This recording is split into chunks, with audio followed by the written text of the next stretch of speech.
Welcome, ladies and gentlemen. Joining me, I will be your host, KM Doctor. Joining me in the booth tonight is Showtime Satch. We will be having the Fight Night 21 card with the main event of Fadinator versus M-Town. Satchimo. Yeah, man, it's looking like a pretty good card. Honestly, I know this is the first fight card of the season, so we see a bunch of prelim fights going on. We got some good fights in there. I know Magic Cloud, everyone remembers his like 10-second knockout. Obviously, Fadinator, Motown, that's an ESFL matchup right there in prime time. KM intro is looking good. And Bang Bang, can't forget about Bang Bang. How about you? How you feel about this card? Yeah, you cannot forget about Bang Bang. Bang Bang's looking to there, put pressure and make sure your block doesn't exist. Other fights to look out for, you got Caliber versus T-Drivers, both of them good strikers, both of them good grapplers. T-Drivers has got a win over Fad, Caliber doesn't sadly, but it's not really the case of who they've beaten in the past. It's definitely style versus style. Other fights to notice, you've got Steve versus Tadpole. That's a striker's paradise. Also, the featured prelim is Chinsworth versus Ricardo, which is also a striker's paradise. Looking through the entire prelims, you've got to admit that it seems to be a striker's paradise this time around. Yeah, you know, that's honestly the best fights to watch, you know, when they're both people trading blows. I think on the prelims, the fight to watch, it's ICB Mist, Great Mist versus LFC Lepo. That's going to be a good one. Yeah, LFC, Lepo recently joined up with LFC. Mist, no longer part of ICB, but will always be in the hearts for ICB since that's where he started. That's where he got the good parts from. Lepo, on the other hand, looking to make those adjustments with a new camp. Maybe we'll see a bit of a change in Lepo from that new camp. Maybe not. Never particularly sure how it goes. That being said, though, we got the first fight of the night. It's Optics versus AJS Crooks. Now, that's not the commentator Crooks, is it? That's a different one. All right. We have had Crooks on it before, and he has become the esports champ. I don't think this is, but we could see a potential for him to come over and start looking to dominate. Yeah, this AJS, AJS has been recruiting out the wazoo. I know they got Rara Sputin, a fan favorite in there now. I thought they had AJ Guy. Apparently I'm wrong. That's not affiliated, but go ahead and get this one started. Always a good fight. AJS also good companions. Here we are with the McGregor versus Edwards pick. Optic coming out quite aggressive. Crook staying on the back foot, staying patient with the McGregor, which is arguably what you want to do with his type of power. Leon shoots for a double early. Good sprawl there from Connor. It's interesting to see Connor at welterweight. You know, a lot of people shy away from using him because, you know, his power is not quite there. But obviously, still Conor McGregor, still a very meta pick. Yeah, of course. Yeah, it's always the case. He gets back up, looking to dig to that body early. Then another body kick in retaliation. Optics definitely putting on his pressure. You don't usually see this from McGregor. Most people are making sure to stay back and let McGregor come to them to look to that counter instead due to that power. Yeah, I guess that's he's confident in his Leon gameplay here. He's got some good kicks going on early. I like what he's doing in the pocket. Both fighters having some good exchanges here so far. Yeah, although it should be stated that Edwards is playing in orthodox by the scenes of it, which means it does allow that rear body kick, which could be the idea, but due to I don't think Edwards has that high of a switch stance entirely, but it could just be a play. Lovely slip hook there, gets a body somehow, and that body kick again works it nicely. Yeah, that's clearly his game plan here. He's getting those liver kicks right in there. And that will just kill your opponent. It's already in round one. You can already see a little bit of the stamina wearing off on Crooks here. Yeah, no, the interesting thing, though, is it's wearing the stam, but it seems like Optics has less stam already than McGregor. It's really weird. He's digging to that body early, but he's getting the worst out of it just because the body needs as well. Lovely jab straight there to go straight down the middle. Yeah, and he's definitely been the more active fighter this round. I think right now he's winning so far, but Conor McGregor's still getting those 1-2s in there. It only takes about one of them to knock you down. Good double uppers. Yeah, indeed. McGregor's got that power. No matter the weight, he will make sure he can put you out in a second. So far, Edwards looking like, as you said, the more active fighter. That was a massive punish there and another body kick put in. McGregor put on his pressure, nearly gasses himself out in a body kick in retaliation. I don't blame him. Oh, big flying knee, but it doesn't land. A big straight. Conor McGregor looking for the ground and pound finish.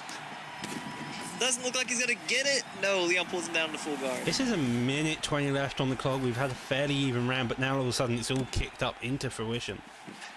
And you see Conor getting up right away. He clearly does not want to engage on the ground. You know, after that big rock, I don't blame him. He wants to finish him while he's still here. Big head kick.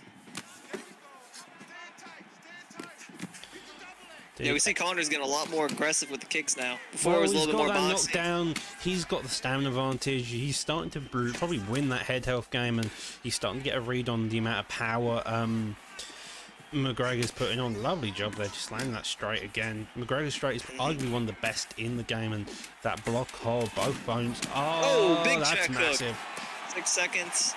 Doesn't look like he's gonna get the finish, but yeah, no, Leon right there. I believe he went for a body kick in the pocket. They were working for him earlier, but he got hit with a check right hook there. Yeah, indeed. McGregor definitely took that round. He got the knockdown halfway through towards the end, and then he started to unleash. Optics needs to adjust. Probably look for that takedown and look to actually grapple, I would say, instead. Well, he's looked for it twice in this fight, and both times he got denied. So. Ooh, I feel lovely but a pullback slip elbow. elbow. Lovely combo there, 4-piece digging through that block. McGregor's block is really low. He's going to need to move his head off to centre line, but he tries to and lets into it. Lead head kick narrowly avoids getting the clobber on. Yeah, I was just about to bring that up. Leon's done a great job of breaking the block, but he hasn't done anything with it. You know, once you break that block, you got to throw a hook, throw an overhand, a head kick, something to, actually do the damage. But as of right now, he's just breaking the block and running right back. Well, it seems the case that he's putting on the pressure. He's using the jab lovely. Here he's got the straight. Because the thing with McGregor is that when he's got the block down, he's landing his shots afterwards, gets the knockdown, and this is a minute 30 left and gets it clean. And the opponent almost quits there. I don't blame him. Conor McGregor just put on a show. Does get the quit. He said that's enough. I don't blame him. Does double uppercuts. It was a little unfair there. Conor got a great finish there. Indeed. Yes. I believe that was AJS Crooks on Conor. Yeah, AJS Crooks did get the victory. They did a fantastic job getting the win over Optics. Optics looked like he started out very good in the first round, but then he just couldn't get that flow after McGregor's power came to fruition. Yeah, Conor did a great job of moving his head off the center line, getting a couple of counter shots in there, and it was really just Leon wasn't really finding his range. He was throwing kicks in the pocket, and he was eating 1, 2, 3 punches for it, and that ended up costing him with that uppercut. Got the finish for Crooks. Indeed. With that being said, though, we have King Amazon versus Automatics, if I'm not mistaken now. Yeah, and once again, is this auto or is this someone different called Automatic? This is Automatic. This is a PS fight. So it's not the same auto who competes in the SFL. Just for clarification, everybody knows who that is. We got Dan Mogliata. No, that's not Dan Mogliata. Don't pay attention to me. Yves Levine. Yves Levine is the one. We see another McGregor pick in the lightweight division, so he's definitely. This is not lightweight. I think that man's got about 3 weight classes on him. It looks like Taya Tuvesa. Indeed, he does, but that's the weight given. Lovely body kick there, and a head kick in retaliation doesn't miss, and that jab already being established by McGregor. I mean, he moves well for a big guy. You saw that spin kick there. Oh, lovely. He seems to have a bit of power behind him. McGregor's kind of unsure how to engage. Lovely knee there, side kick in retaliation, though, and the uppercut missed. Yeah, you know, with these calves, sometimes that throws you off. Like seeing, obviously, this is a bit of a little unrealistic. Oh, with the death kick in there, throwing the spin kick. Well, Automatic seems to have the kickboxing. McGregor's trying to figure out what he wants to do. If I'm McGregor here, I'm going to be putting on this pressure. He knows he has the hands, and it's evident. But with that being said, he gets down with another dig to that body, that head health and body stuffer in that switch kick to the body, pull uppercut, double uppercuts there, and a flying knee he's to throwing miss. everything out. He's throwing everything in his toolbox out right now. He really is, and the best part is he isn't even gassing, which is pretty impressive. Yeah, well, when you're landing all your strikes, it doesn't really gas you too much. I do see him go for a lot of the spinning heel kicks. You know, they call that the death kick in this game for good reason. Right there, he throws one out about 15 yards too short. Goes for a takedown, probably wants to show what he's made of. Does get the denial, though. Lovely job there by the McGregor. Now we're in a clinch position. That body's got to be where he does manage to escape. And oh, double elbows, death kick, not going to land. Way to hold your block there. Because it is so tempting to try and block the body on those death kicks, and that's normally what puts fighters out. Yeah, especially because the way it throws, it looks like a spinning body kick, and as you said, it's a 50-50. If you get hit by that, you're most likely going to be dead for a bit. I was saying, despite the poor start here from Forda, I mean, he's got at least got that part of his game down. he's able to stop the death kick, which isn't too easy. Yeah, that's a very good point. Stopping like some major kicks and sometimes make or break your entire game. I feel like McGregor here needs to start establishing that jab, start working down that block, and then starting to build on top of it. So far, he's allowed Automatic to there it is. Kick him in the face like so. Couple knees fired back in retaliation, working the clinch game, trying to get a knockdown. Manages to avoid it without getting too badly damaged. Goes for the takedown, got the turning takedown there. I'm not sure what this calf is. It must be a kickboxer. I would assume so. It's probably one of the kickboxing calves just due to the death kick. Lovely another low stand Bob McGregor, and Automatic now comes into the side control with 40 seconds left in the round. Yep, goes to the sprawler. He's probably going to try and go up to get up to his feet. And that's what he does. Oh, Connor taking the back, doing a little trip here. Obviously, I think the RNC is banned in the prime time, so of course. he's going to try to run with the same ESFL rules. Just quick rundown. RNC, side saddle, mounted go-go, windshield, and a few others, I believe, but I don't think they're currently important since both of them don't exactly seem to have a sub game. Here we see a lovely flying knee there getting the stun. It's kind of stated where he was with this type of stuff. Yeah, and honestly, look, if you're Conor McGregor, obviously you just got to dominate in that round. You got to refresh, you got to come out with a different mindset. If I'm him, I'm going towards the body a little bit. You see him moving the head a lot. He's throwing a lot of wild strikes. If you can just dodge a strike, hit 2 hooks to the body, it's going to be a body rock. You know, this dude's got a big belly, so he wears it a lot worse. Yeah, I'm going for that body. Yeah, I would be as well, especially McGregor's powers. I think we've mentioned continually throughout this fight. McGregor's powers are arguably one of the best in the game. If you're gonna pressure with anybody, McGregor's probably your best bet. As long as you can get that footwork and get the jab established, you're gonna have a really easy time working someone down. It's interesting to know. Look how high his head health is. He probably got rocked about 3 or 4 times in that fight, and his head health looks like, you know, he just got touched up a little bit. This guy's really spamming those death kicks, man. Chill out. Lovely elbow there, clipped him a bit, but narrowly blocks it. A spinning heel kick narrowly avoids it. A death kick in retaliation, dodges out the way of the jab, a body kick to go, and pulls back, narrowly avoids with the block, and a straight lands in retaliation. Both of these are just thrown in the pocket. So I think Automatic NWO, is that not a PS4 clan? I think there's a couple clans with NW. I'm not particularly sure myself. It may be a PS1. I'm not sure. I believe so. It's interesting to know. I don't know if this is, like I said, I'm not too familiar with the PlayStation side of things, but this is more like it really seems like an OWC fight, if you ask me, with the spinning kicks and the flying knees. Looks like that's where he got his comeuppance. Oh, nearly leans into that hook, gets the pullback, but gets clipped. The jab straight, narrowly avoiding getting that distance off. 3 minutes left on the clock. Both of them are saying a lot more outside of range now instead of in the pocket this time around.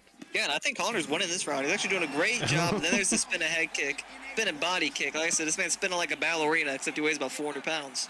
Indeed, that's sometimes the way to do it. If you look big and you don't think you're going to be throwing this stuff, throwing it can sometimes be the case. Another one lands. The good thing with McGregor though so far is his block's staying relatively high, so that means any type of those big shots like the death kick as we've seen don't actually land through, and he's starting to put on this pressure now.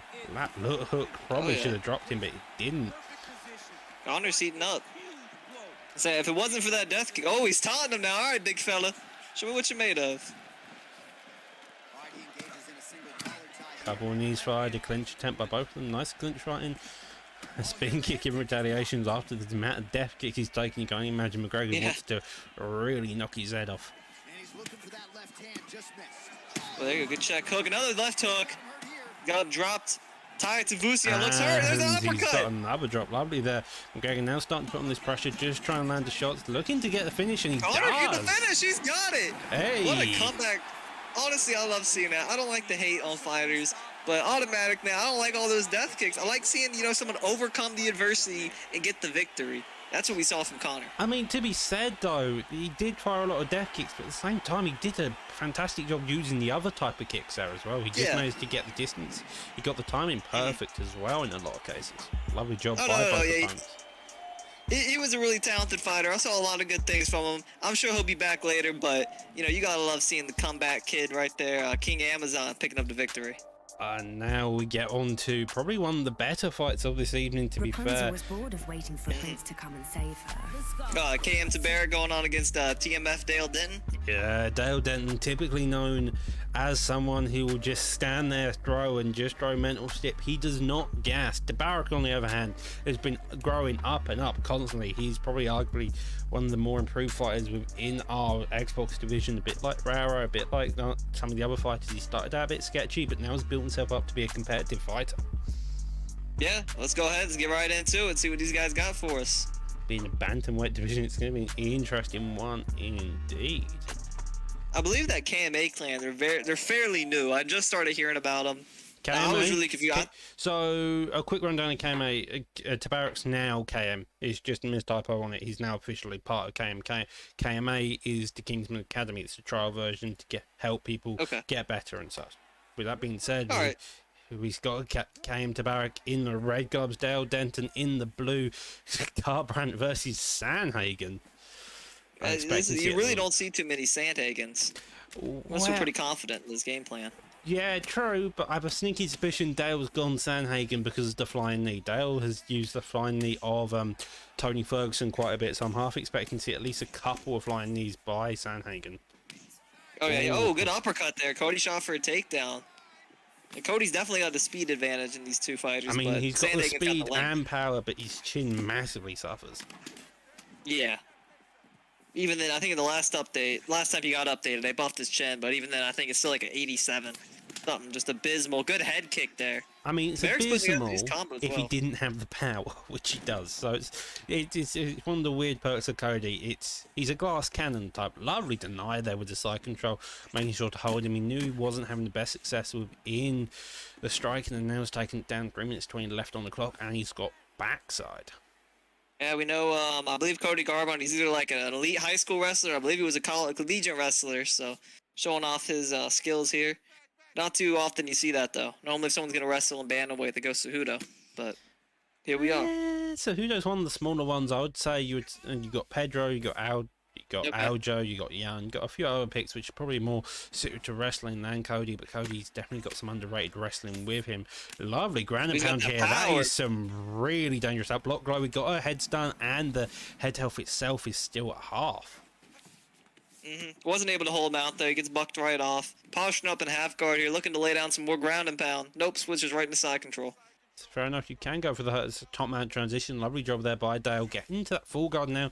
He is half stammed, so it easily allows Tabarak to switch straight back into side control.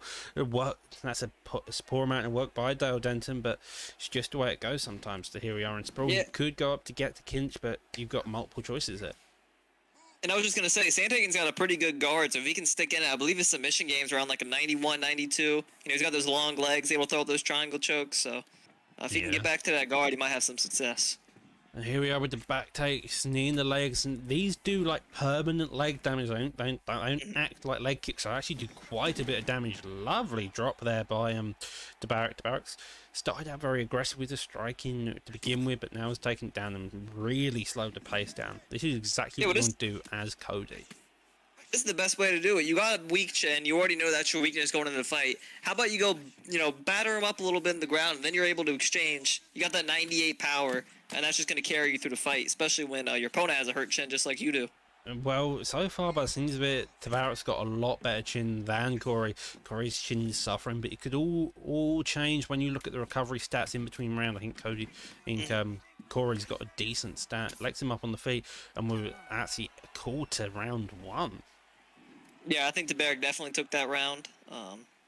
20 to 9 significant strikes. Lovely job there. That top mount ground and pound there did a fantastic job. He got the head stun and started raining down some lovely shots to secure the round halfway through it, in fact. Yeah, and I wonder if that was his game plan going in, whether he said, I'm going to wrestle this dude, I'm going to hold him down, or if that's just something that happened. He got the takedown, he started laying down some massive ground and pound. Because like I said, if you ask me, I don't think that was the game plan. To come with the Cody Garbrandt, you expect to strike, batter him up a little bit, but he went for the takedown fairly early and was able to hold position for the rest of the round. Indeed, maybe he did shoot a takedown fairly over on, but he did get clipped by the uppercut, you got to remember. So maybe it was, you're never sure. Right now, though, he's happily standing here. That was a lovely duck with the front kick. Putting on that pressure, gets the drop. That's exactly what you want when using Cody's powers. looking for those slip uppers, and so far Dale is still trying to get a bearing on what's going on in the striking department. I will say Tabarik's striking looks fantastic tonight. He's able to land like a lot of 3-4 punch combinations. Goes for a cartwheel kick there. Oh, but he gets hit with a roundhouse. Body kick from Sanhanken.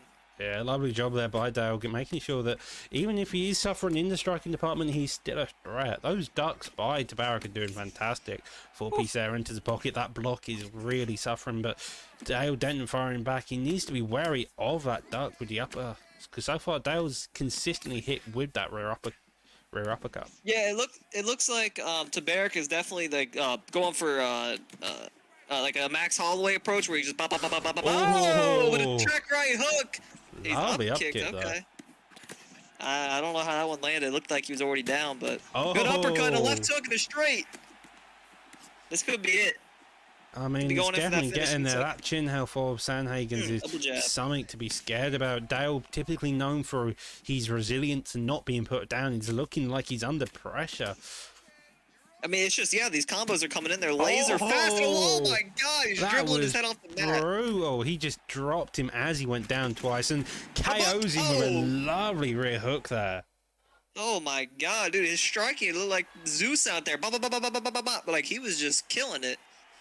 Yeah, no, I was really impressive. We're saying what we've seen in the past. He came out there and just made hassle with a lovely grappling base to begin with, and then just got that rear hook with no ill-timed body kick. Oh, yeah. I mean, he was catching them all night long in that pocket. Sanhanken needed to do a little better job of getting his range, backing him up. Because, you know, when you're the longer fighter, fighting in the pocket is not going to work out for you because your punches take a little bit extra longer to get in there.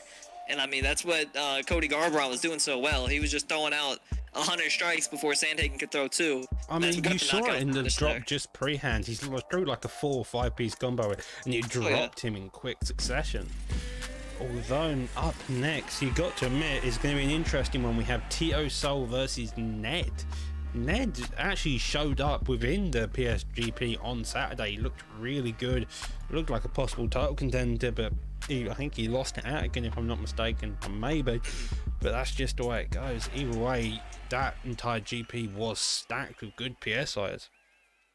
Yeah, and I mean that's the thing about the Grand Prix. You can do as great as you want. There's only one winner. So you know, losing the Grand Prix, you really can't hold your head down. You just got to go into your next fight and show them what it's about.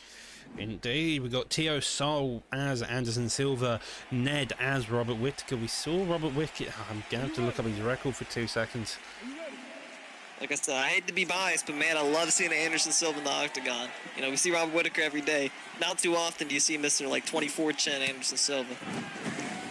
Dropped early on the body tee. Robert Whittaker going for the clinch here.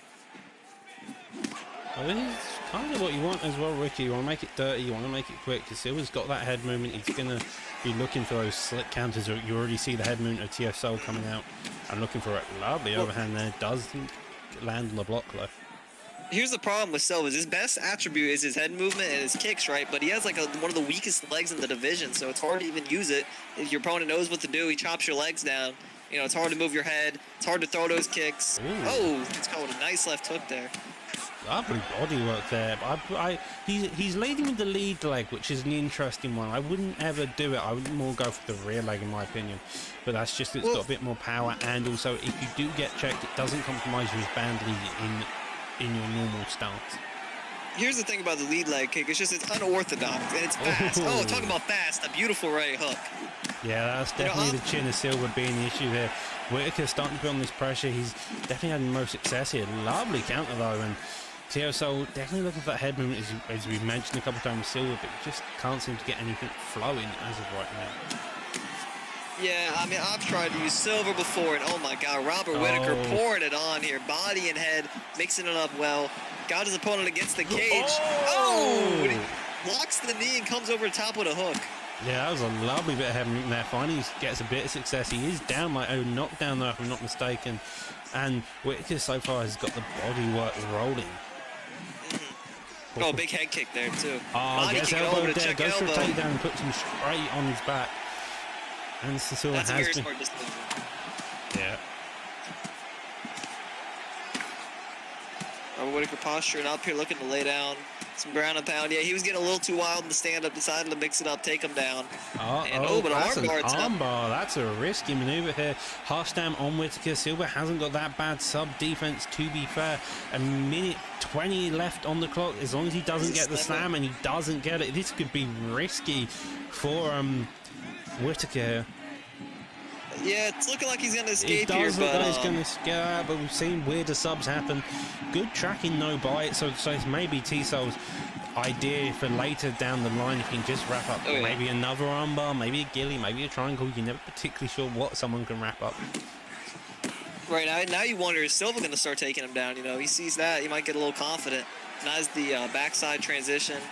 But he gets, I thought he was going to go for the reversal there. Trying to go back to the back, not going to happen.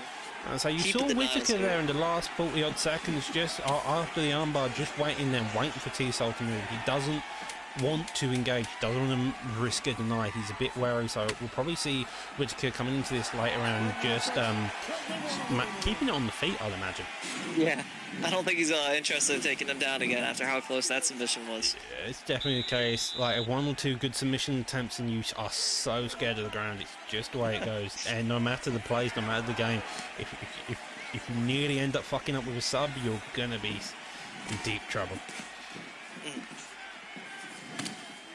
I'll be checking that by Silva.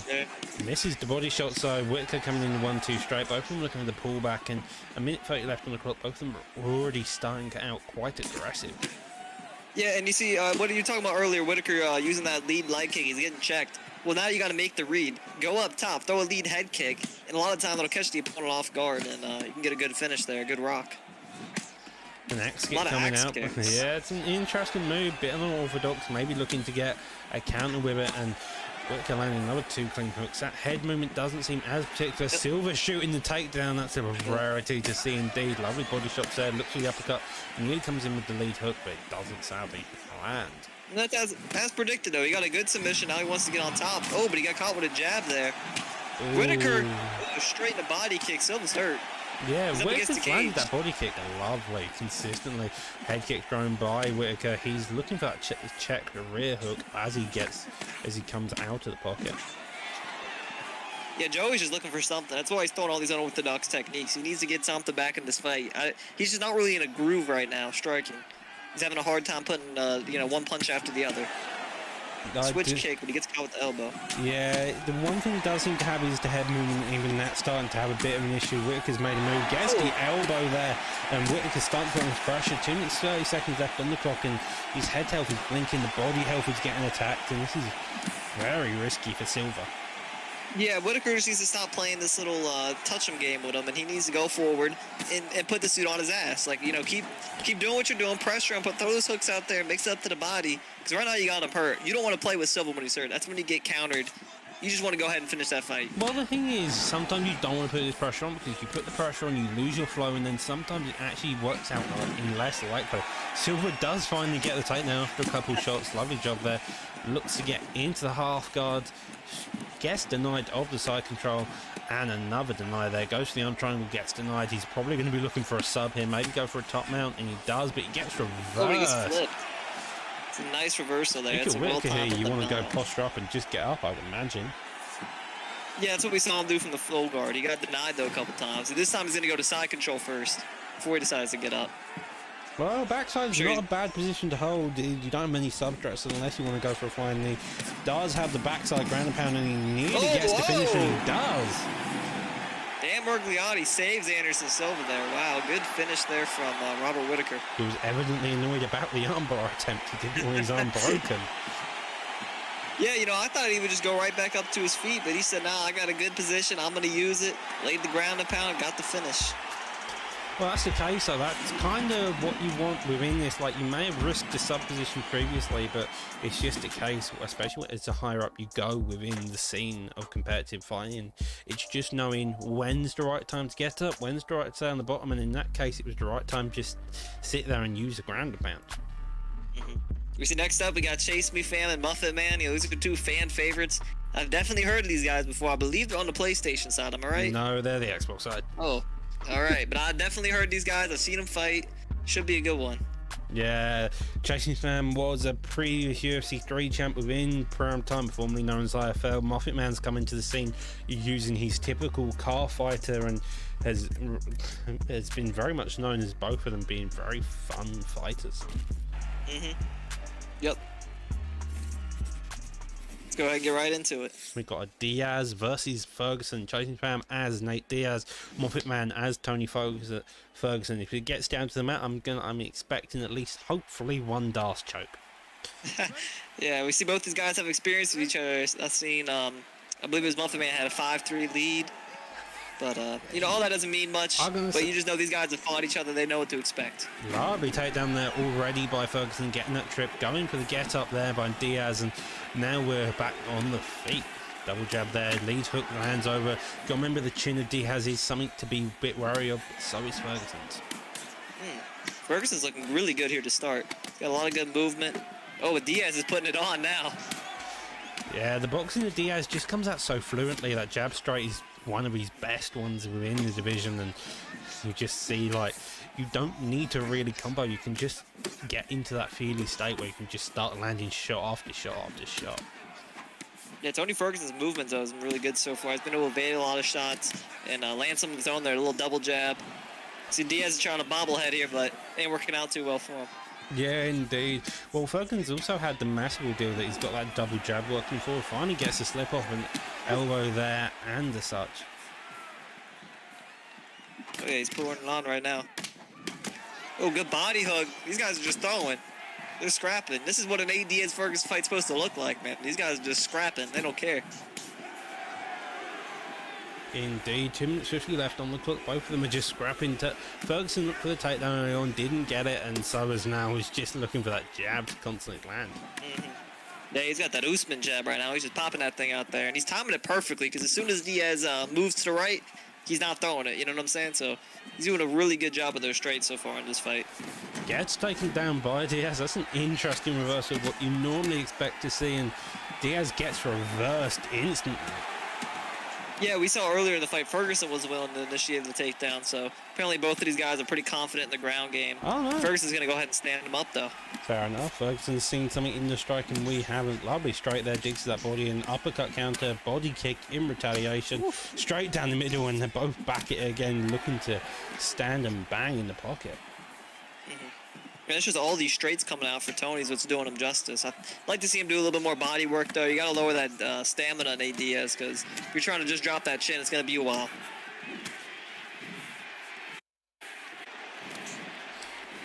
Interesting. Ferguson's established that jab really well throughout this. Diaz is having a bit of issue suffering from it, while so far Moffat's main thing has been that jab to set up. 50 seconds left on the clock, shoots a takedown and gets it very cleanly off the jab. All right, had some technical difficulties here. We are back. Ferguson tries to get with that rubber guard. The fakes there, just trying to get into that full guard, but full guard, Christ, I've called out every wrong position there possible. All right, here we are. Ferguson, though, gets the cage. Going to land some big knees here to end the round. Oh, that's some big damage. He looks like he got stunned. He doesn't I don't know if he was stunned, stunned or if it was the gas. stamina. It was just gas. Ferguson landed in more shots, 9 to 19 significant strikes within that round. Ferguson probably takes that round. Diaz did look like he was having some success. He just couldn't land cleanly enough.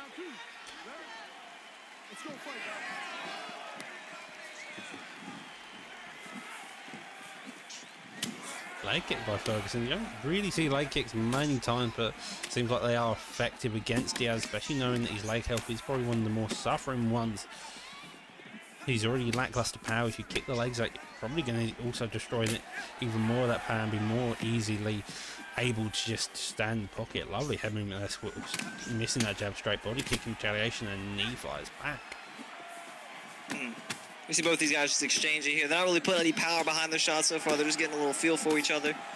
Good combo there from Ferguson, though.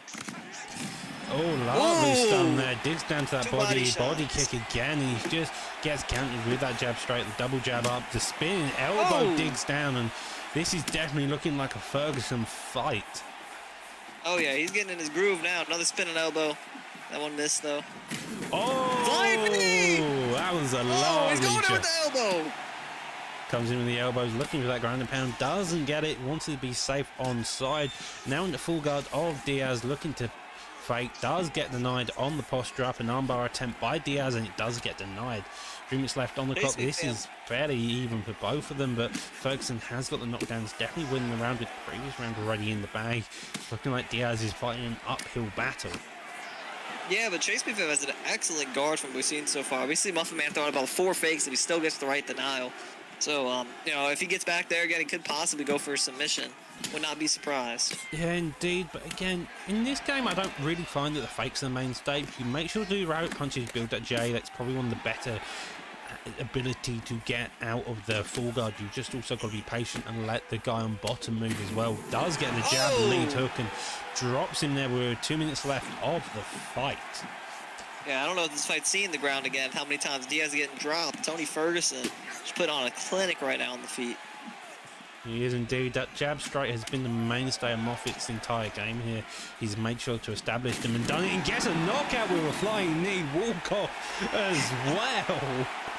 Oh my lord, yeah, I mean, he hit one earlier in the fight. You saw it dropped him. That time got the finish. We have seen some Dropping the respect. crazy fights this evening. Oh yeah. Take your pick on the word. Big knockout there from Muffet Man. This will be moving up the rankings with that knockout tonight. That was a lovely job to see. All right, though. Moving right on. Magic Cloud, like I said, I think he's been on a little bit ever since that quick knockout he had. He had a lot of hype, but he's been, you know, mediocre since then. Hopefully he can get on the win column here against, I believe, isn't that TMF Machine Gun? I'm believe not he's a TMF particularly player. sure if Machine Gun is still TMF or not. He may be, he may not. I would have to get double confirmation on that to exactly say. Although I do know Machine Gun is competing on the PS side. Actually, I think he may be LW now, thinking about it.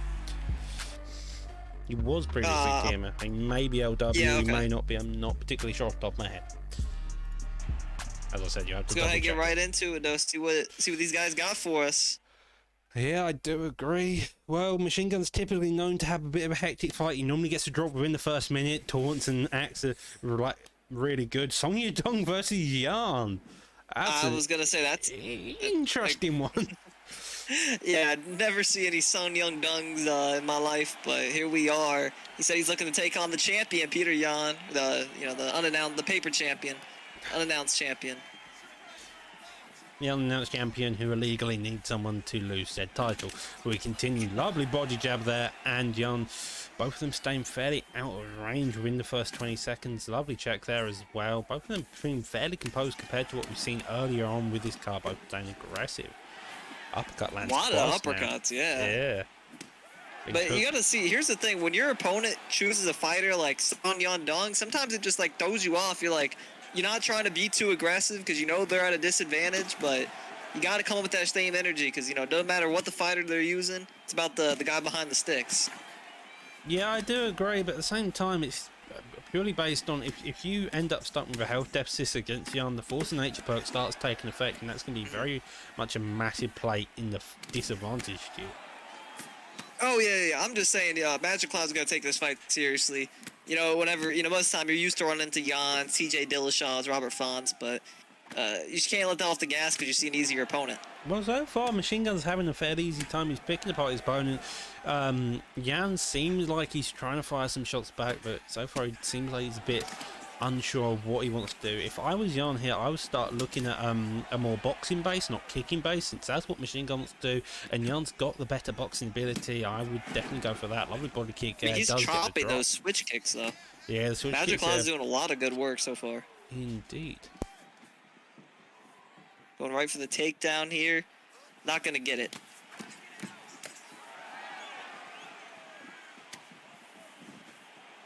Yeah, I mean, I don't know. The kicking game seems to be working out pretty well for him, but as soon as I say that, he gets hit right in the head with one.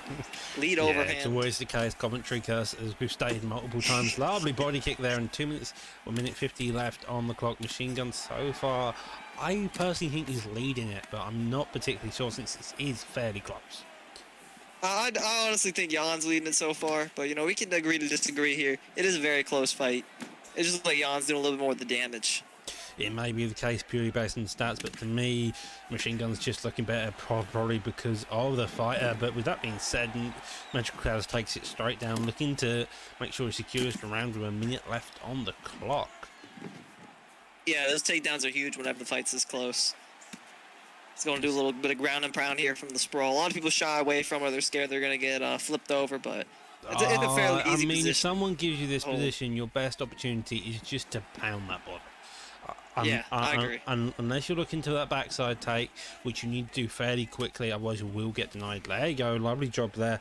Backside ground and pound's also very hard. Same fairly patient here. Does get a bit of it off, but manages to gas himself out. Machine Gun taking over and flipping over with 8 seconds left on the clock. He's probably not going to be able to do much to secure the round. Yeah, I believe Peter Yan took that round, the first one, especially with that takedown, the ground and pound. He just looked a little bit better in the striking, in my opinion. It was pretty close, but Yan was landing a lot of those kicks to the body, and he was hitting a lot of uppercuts. Indeed, yeah, I think 13 to 23, a minute of control time as well. More strikes landed in the case of Yan. That would definitely go for Yan, I believe, with the judge's decision. Hopefully it doesn't have to go to one, though. Herb Dean's ready to get these guys started off for round 2. Indeed. Machine Gun there, starting out quite aggressive. Both of them starting out quite aggressive, in fact. Oh, yeah, good hook uppercut there. Yeah, Machine Gun's laying those shots, but I think it just might have to do with his fighter. I'm not sure if Sun Yundong has got that power. Oh, he gets dropped that up kick there. Narrative was getting a risky finish and a slip straight. Now he stops the knee coming to the face, misses the body kick, straight clips him on the body kick, and does seem to be put those combos together. Yeah, indeed. Well, again, for someone who's got a knockout within 10 seconds, you imagine they do know how to combo. Oh, yeah. And I mean, it's hard to go shot for shot when you're using someone like Rob Font against Peter Yan.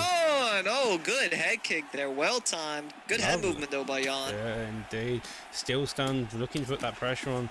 Jab straight and just another slip hook. 3 minutes left on the clock. Both of them still fairly content in throwing. Gets a stun in the favor of Yan. He's headhunting a little bit here. I think he needs to go low, go to that body when he's hurt. He already did a good amount of body damage. I'm sure it wouldn't take more than 2 shots to get a rock down there.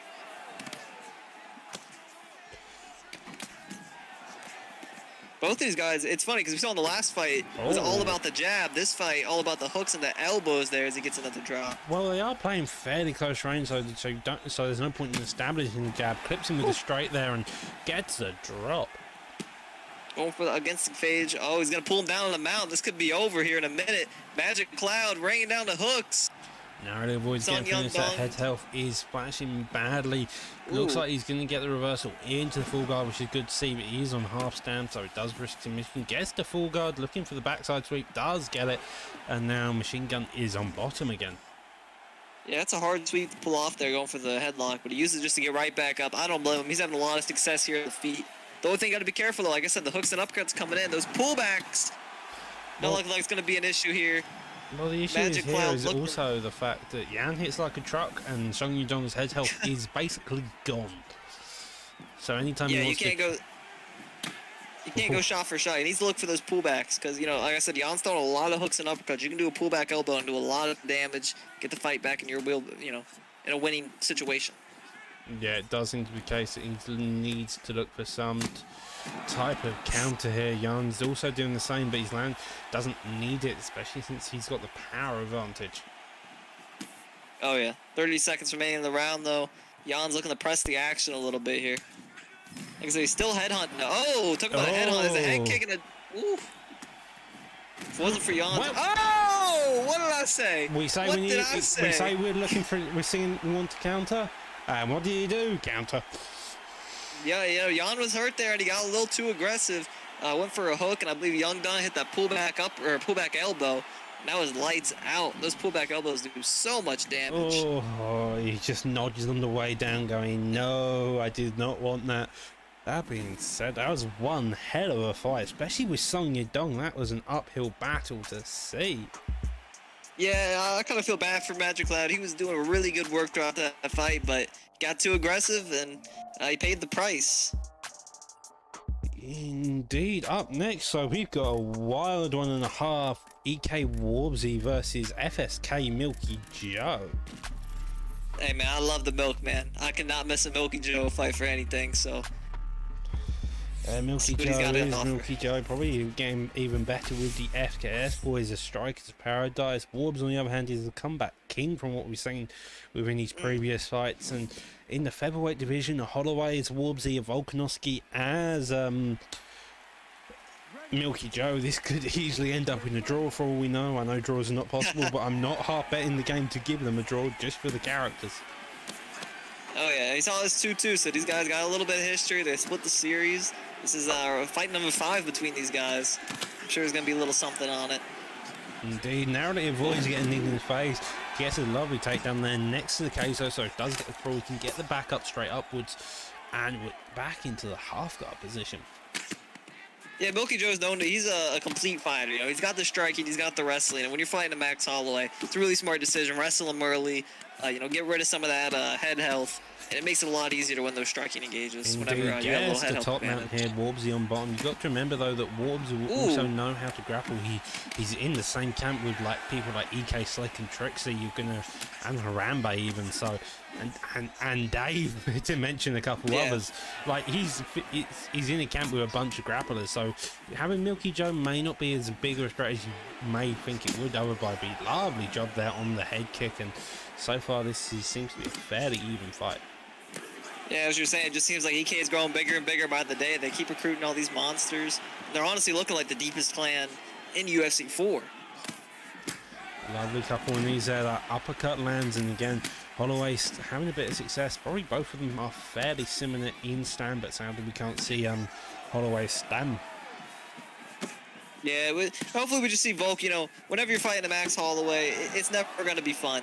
You just got to chew away at those legs a little bit, get those takedowns, and do your best. He's doing pretty good, though. He's getting those slip straights going for him. But Max Holloway putting on all the kinds of pressure.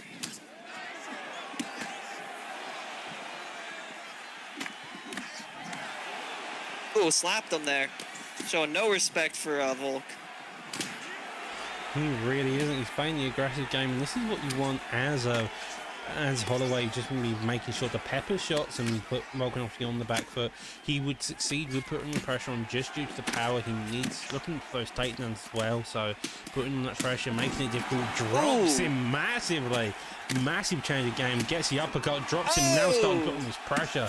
A minute 20 left on the clock, and this is a very risky place for Milky Joe to be. Yeah, he's got to look back to get the fight to the ground, at least survive for the rest of this round.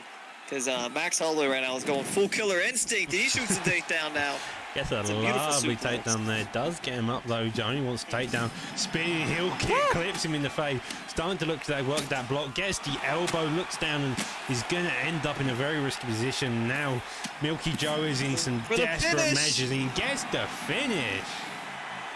That's what I'm talking about, baby. That was a great game plan there for Max. You saw as soon as he got him hurt, he pinned him against the cage, started just winging those hooks and uppercuts, and there's really nothing you can do if you're Milky Joe. EK Wubsy went out there, and he performed to his fullest potential there, got the knockout, first round. Yeah, indeed. Wubsy had a bit of adversity in the first, got taken down, but then he started putting on the pressure, and that elbow just clipped him massively, setting Volkanovski up for the finish. Next up, though, we got the former ICB, the Great Mist, taking on LFC Lepo. Like I said, before the fight started, I said this is my fight to watch. These two guys are some killers in the stand-up. It should be a good one here. They're matching up at the welterweight class. Anything you got to say about this fight? Well, both of them are former campmates, both of them being in ICB, so they probably know each other pretty well in the welterweight division, so you're going to expect C to miss to go someone with like really aggressive power. That being, and probably Lepo will go Nick Diaz, since that's his usual pick within that division. It seems to be the case, so being said, let's get straight Nick into Diaz, it. honestly, Nick Diaz versus Lawler, love to see it. Yeah, these guys got a lot of experience with each other. Looks about even, though. In the original weight class set, before it got moved up to middleweight, this should be an interesting one. Hopefully we don't see Lepo get finished within the second round, similar to how the first into the last fight went with them two went. Yeah, and luckily they didn't touch Nick Diaz at welterweight, so if you saw the new patch update, that was just for middleweight Nick Diaz. The welterweight Nick Diaz is still got that 95 punch speed, something crazy. That is also the same case with Lawler. He's only been touched at middleweight. So lovely flying knee there, already getting the head help up. Missed, clips him a couple times. Lepo's starting to put all this pressure, which is interesting for saying it's missed. You can normally see missed as the one putting the pressure on. Yeah, but both these guys, I mean, that's the thing. When you fought a dude, these guys have fought each other over 200 times. You can't fight to your typical way, you know what I'm saying? You got to mix things up because they know about everything in your tool bag, so. Indeed. He's using a lot of teeps here. Yeah, with that being said, as you said, they both know each other quite well. They're staying fairly calm for saying that they're fairly patient, just still feeling each other out, seeing what each other's going to do. Lovely knee there by Miss, does get countered with lead hook and another lead hook to counter. Body spin there, digs down to the body, not the full extent. Head kick in retaliation, and both of them are just firing a mixture of kicks and body shots. It's pretty interesting. Both Robbie Lawler and Nick Diaz have like low level kicks. They're on 3-star, but they're going for definitely a kick heavy game plan tonight.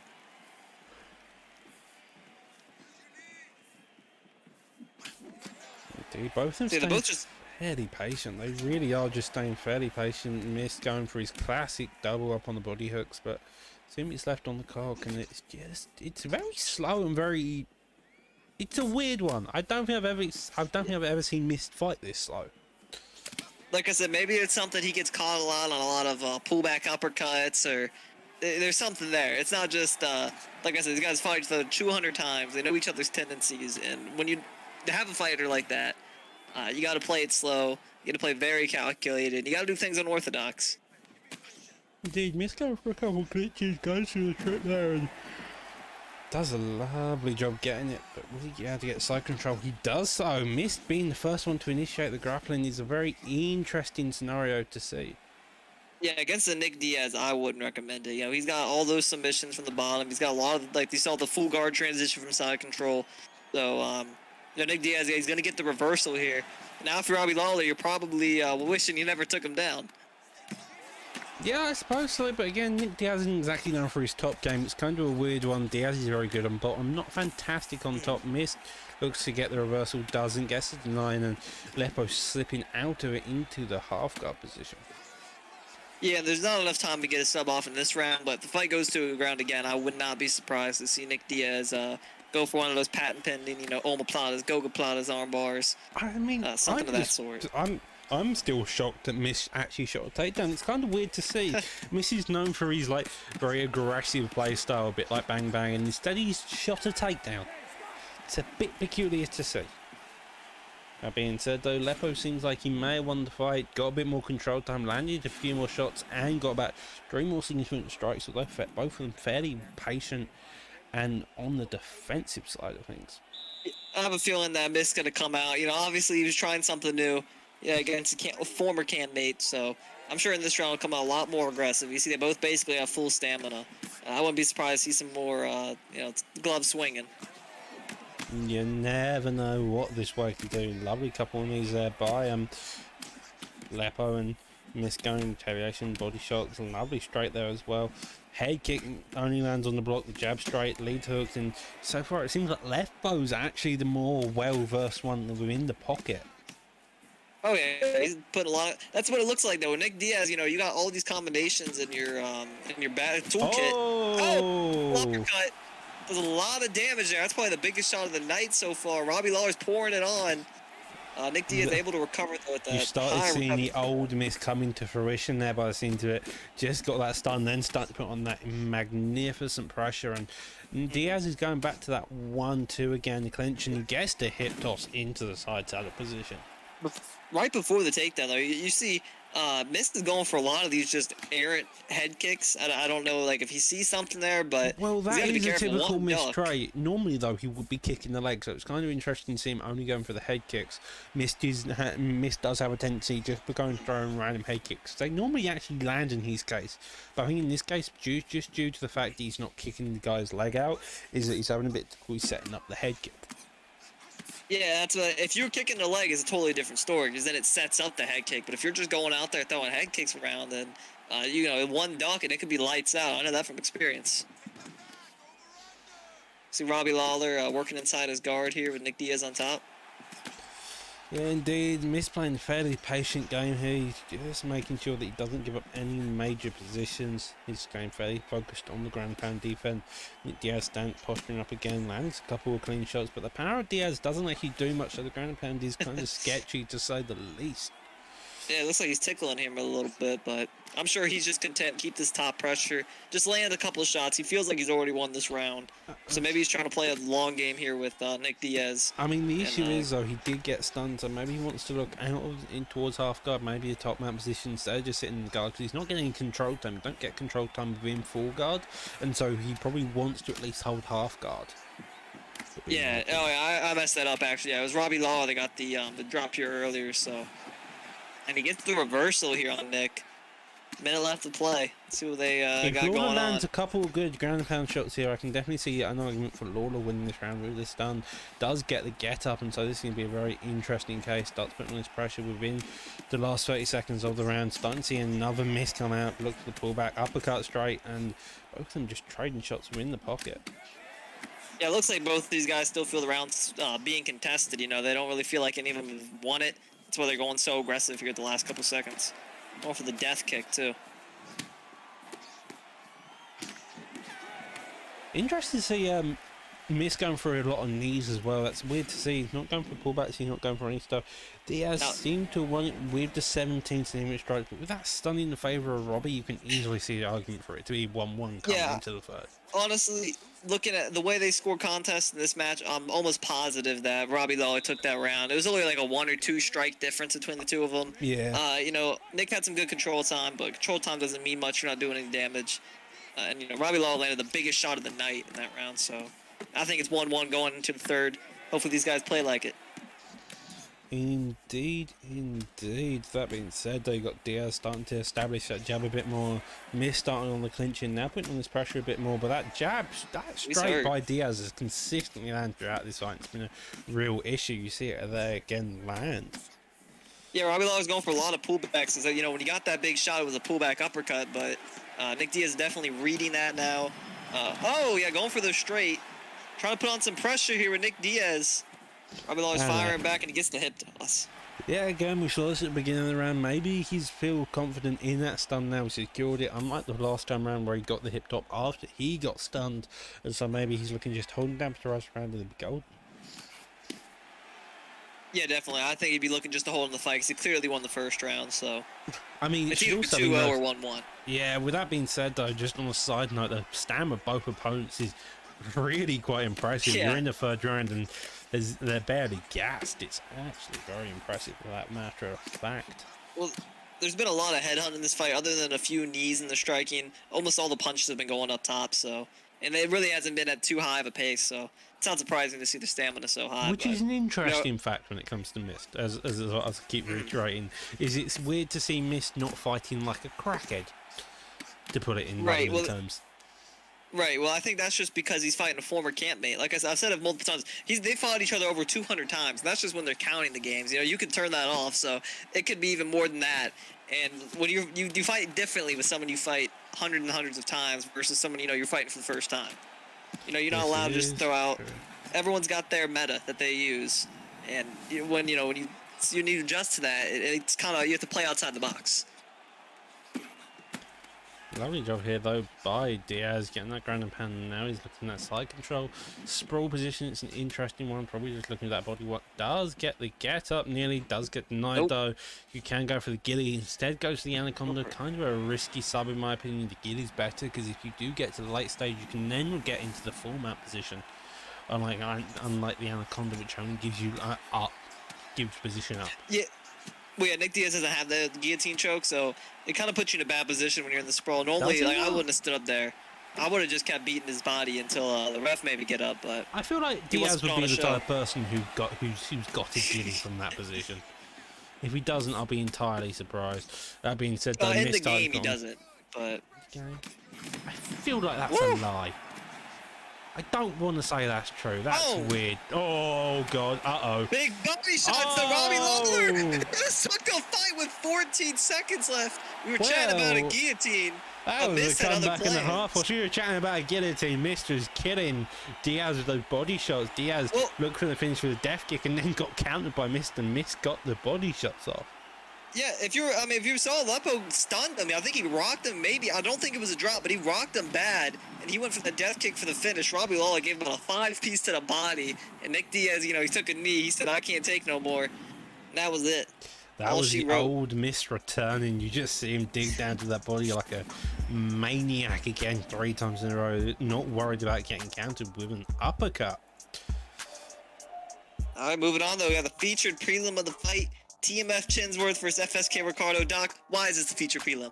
Both of them are brilliant strikers. Ricardo building himself up within FSK. He's arguably one of the most unique strikers you'll see. He's got fantastic use to the jab. He's a very good striker all around. Chinsworth, on the other hand, is very much mixed bags. He's got some crazy kicks, some crazy boxing, lovely use of lunging jabs when he feels the need to. Both of them are very well versed within the striking game. Both of them can also grapple. It should be noted, just because they can strike and they're mainly strikers doesn't mean they can't grapple. That being said, though, Yeah, I'm excited for this one. You just dropped a great promo. Let's see it. We got Peter Yan versus Pedro Munoz. Chinsworth is Pedro. He's got a very strong king, good hands, a very good leg kicks as well. Yan, on the other hand, as we know, is a very mixed bag, and I was more expecting to see a font pick from Ricardo, to be fair. Yeah, well, the Peter Yan pick's never a bad one to go with, so I can see why. Yeah, indeed. It's never a bad pick. Lovely job there, landing that 4-piece. Slips off to the side, switch kick to the body, and now starting to feel this pressure. Digs down afterwards, and a couple of body shots there. Looks at the fake and starts landing those shots very cleanly. It's something to know here, FSK Ricardo just got his chance in the ESFL, and for me, if you're Chinsworth, when you're trying to get your shot, whenever you see a guy in the ESFL, man, you fight 10 times better. You're like, man, I want this dude's spot. I'm going to beat him right now. I'm going to prove I deserve to be in here. And he's doing it right now, mixing it well. Head body. So cleanly. He's just, every time Ricardo's got a shot to fire back, he's looking for that counter, faking, and then just digging down, up, down, looking any shots. Gets the stun, putting on this pressure now all of a sudden. A jab straight, lands that lead hook. He's gassed on the other hand, but with Pedro, it doesn't really matter when he's got such a good recovery stat as well. Yeah, and when you're starting this strong, that means Peter Yan Force and Nature Perk isn't ever going to come into effect, and that's honestly the best thing he's got going for him. So if you take that out the gates, you're looking pretty good. Lovely counter there by Ricardo, just making sure to land those shots. Finally starting to seem like he's getting somewhere. Chinsworth does have 2 knockdowns though, so it's going to be an uphill battle with Ricardo. Yeah, but it looks like Peter Yan's already done some good damage to the head here. Definitely feels like I'm pulling F1. Just a couple of shots he's landed, done a good amount of damage. Yeah, both of them have done a good amount of damage. It is definitely in the favour of Chinsworth so far. Ever since those knockdowns, though, he has lost his flow, and so far Ricardo is starting to come back as being more aggressive. Digs down to the body again. A minute 50 left on the clock. It's still kind of all to play for, but I would definitely say Chinsworth is the leading one. Dig down to that body. Both of them have got a really lovely body uppercut. And the body kicks as well. Ricardo's definitely adjusting well to that early start. Chinsworth for the minute. It's really easy whenever you get dropped twice in the first couple minutes just to start, mentally giving up. But he's making the right adjustments, and he's been winning the round since that point. Yeah, indeed. That body kick. Every time Chinsworth has exited the pocket, he's just getting body kicked. He lovely slip uppercut. Digs up to the body. That lovely job there. This is a really lovely. This is a brilliant performance by Chinsworth there. Yeah, he's got some high-level striking is what we're seeing right now. Mixing it up head body, throwing in all the combinations. He's looking fantastic so far. Goes for a fake lead leg into the head kick. Sadly, a bit too slow, so Ricardo doesn't fall for it. 20 seconds left on the clock. A stun and 2 knockdowns in favour of Chinsworth so far. Would he be looking to make it another stun or something? That body health is definitely not going to be from Yan coming into the second round either, Satch. Yeah, no, Peter Yan's in a whole world of trouble. I mean, Chinsworth is putting this man on notice. He's putting him on blast right now. He's flipping most of the shots. He's dropping them left and right, getting the big strikes. I mean, he's doing everything right so far. So Peter Yan, it's going to be an uphill battle. He's got to make some adjustments. Maybe even look for a takedown. But this boxing game is not working out too well for him. Yeah, especially coming towards the end of the round, Ricardo started just staying in the pocket, and that is not a clever idea, since the one way he was winning was actually the kicking with the body. So it's definitely an interesting thing to note that, as you mentioned, the boxing game isn't the game he's going to win. Oh, commentary cursed through there. Gets the lovely drop. Chinsworth goes straight for the takedown, gets denied, and Ricardo looking to dig to that body, digs the head, get that block down a bit, and uppercut lands on the block. Yeah, that's the thing with Yan. It only takes one. He's the hardest hitter in this weight class, in my opinion. You know, whenever I play against him, that's what it feels like. I feel that 100 power, like I feel like power. that's just because how clean his boxing is, and so he's just able to throw so many shots after just one. I'll be straight there and looking to both of them working, trying to. I'll shut up for 2 seconds. Go. Yeah, Chinsworth's doing a good job of it. He's like, that's where he got both of his stuns last time, if I'm not wrong. He dodged the jab and was able to counter with a hook. And yeah, he's doing a really good job getting out of the way of the jab, which makes it hard for Ricardo to set up his punches. Well, one of the main combos we've seen tonight, I've noticed Chinsworth throwing it quite a bit, Ricardo as well, and throughout this entire card has been that jab and lead hook straight. It has been honestly a mainstay throughout these fights. It just seems to be one of the major combos. You did used to see like the straight lead hook, but now it seems to have developed into that jab and lead hook straight. Yeah, and it also leads right into the jab and the lead hook to the body. So, you know, it's a super quick, way to go high-low. And, yeah, most people have adapted to that. It's a lot faster than the straight lead hook. Looks like Peter Yan's trying. You know, they were going tit for tat in this round. You gotta look at Munoz's stamina, though. He burnt himself out a little bit going for the finishes earlier in the fight. And Yan, you know, if he can able to get through the second round, push him to the, push him to the third round. I can't remember who's been knocked down so far. I know Chinsworth has been knocked down. Yan has not gotten knocked. Oh yeah, Yan did get knocked down earlier in the second round. Yan did get knocked down. So maybe it's 1-1 so far, unless Chinsworth is probably fighting an uphill battle within this round to get the knockdown. Does go for a takedown, gets denied. Ricardo is a very difficult man to get taken down, to be fair. Oh yeah. He's got some wild takedown defense. It's kind of insane. Does get the stun there, uppercut right there, ducks under. That being said, Chin's done a lovely job at defending. Lands the uppercut as well. Body shot there. Does get the stun. Digs down to that body, looking to make it through. Digs again to that body. That low stand. I love that combo. Of Chim's is definitely going to be a risky one, but I'll imagine Ricardo's fairly well on stand himself, to be honest. No, I'll say that combo he's throwing out, I call that the Nick Diaz. It's a body lead hook, and a straight. Oh, but he eats a teep for his troubles here. Jan's trying to finish, but he doesn't have the stamina to do so. Both these guys are a little gassed here. Wild spinning head kick there. Yeah. Probably a switch kick by Jin's probably would be a nice idea coming later on into this fight. Round 2 does get the scores to stun, knockdown, and 3 stuns in the favour of Ricardo, winning the round 1-1, I would say, going into this last round. Yeah, you just got to talk about a tale of two halves right there. I mean, first round was all Munoz. It looked like there was nothing that Yan could do to stop him. And it was in the same department, too. It wasn't like round 2 he wrestled him. Now these guys are boxing both rounds. And, you know, Munoz had the better of him the first round. Yan got the better of him the second round. See if they switch up the game plans. We just keep swinging and banging here. Start round 3. Indeed, overhand there. Chinsworth looking to get through that block already. Did have some success. Goes for a takedown. Probably won't get it since Ricardo, as I've said, has got some nutty takedown defense. Oh, yeah. That's like, I think it's about the 4th or 5th one he shot. He's been stuffed on all of them right now. Yeah, and they aren't bad setup either. Like, he's mainly staying on the terms of striking. So a striker shooting the takedown is a very interesting fact. And Ricardo's just not allowing himself to get taken down. Jan's doing some good work here, though. Breaking the block, dodging the hooks. He's doing everything so far. Round 3. Finally it's gets taken down throw. And this is, I'll expect, where Chinsworth wants to keep it. He's got a low stamp, so he probably just wants to work the head health and make sure he secures this round by grappling. Right, if he can just stay on top, like, you don't even have to do any damage. If he can stay on top, he's going to win the fight. Yep. So you got to think that's in the back of his head right now. It's like, I just want to be a wet blanket. Yeah, get a denial right there. Sadly, he doesn't have crucifix, so he got denied from the side saddle transition. Yan able to get back to half guard here. You see Munoz, you just see him just peppering him with these shots. He doesn't want anything big to happen. He just wants to hold position. He has got a leg lock from here if you want to do that, but it's kind of a risky one, especially since you get to the late stage. You can easily give up position. Gets denied, tempts the armbar or the get up, not particularly sure. Gets to transition out at the half guard. 2 minutes 20 left on the clock, and so far this does seem like Chinsworth's round, although the low stand one deny can easily set him up for an easy sub. Yeah, but I expect him just to hold this half guard here the best he can. I don't really see a point in transitioning to mount or side control because that kind of gives up a little bit of control. It's a lot easier to hold that half guard. So Jan gets in the sprawl. This is going to force either Chinsworth, he's going to punch this body here to the end of the round. Jan gets up.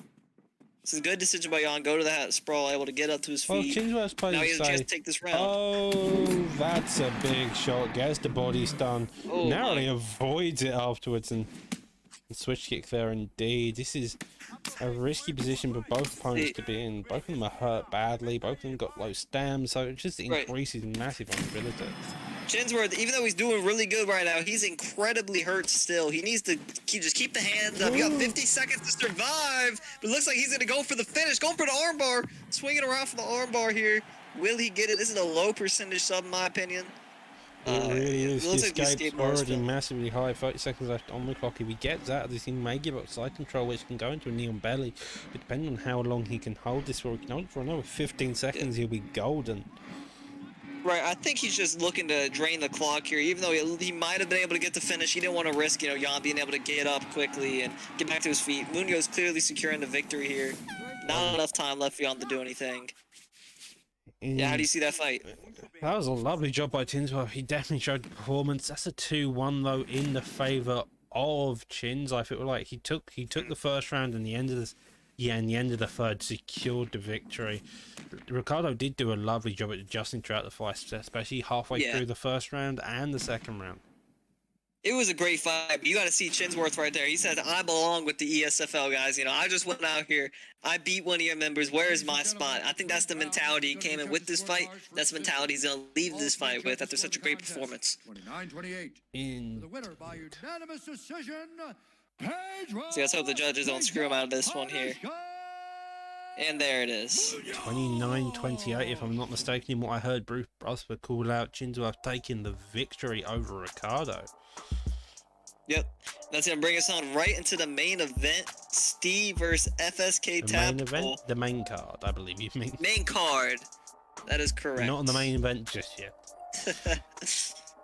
Although we are not soon off that part. Yeah, both of these guys, like I said, I think Tadpole, he was ICB, correct? Yeah, Tadpole has been ICB, KM, and now moved over to the FSK boys, so he should have a fun time with them. Yeah, that's the Australian Steve.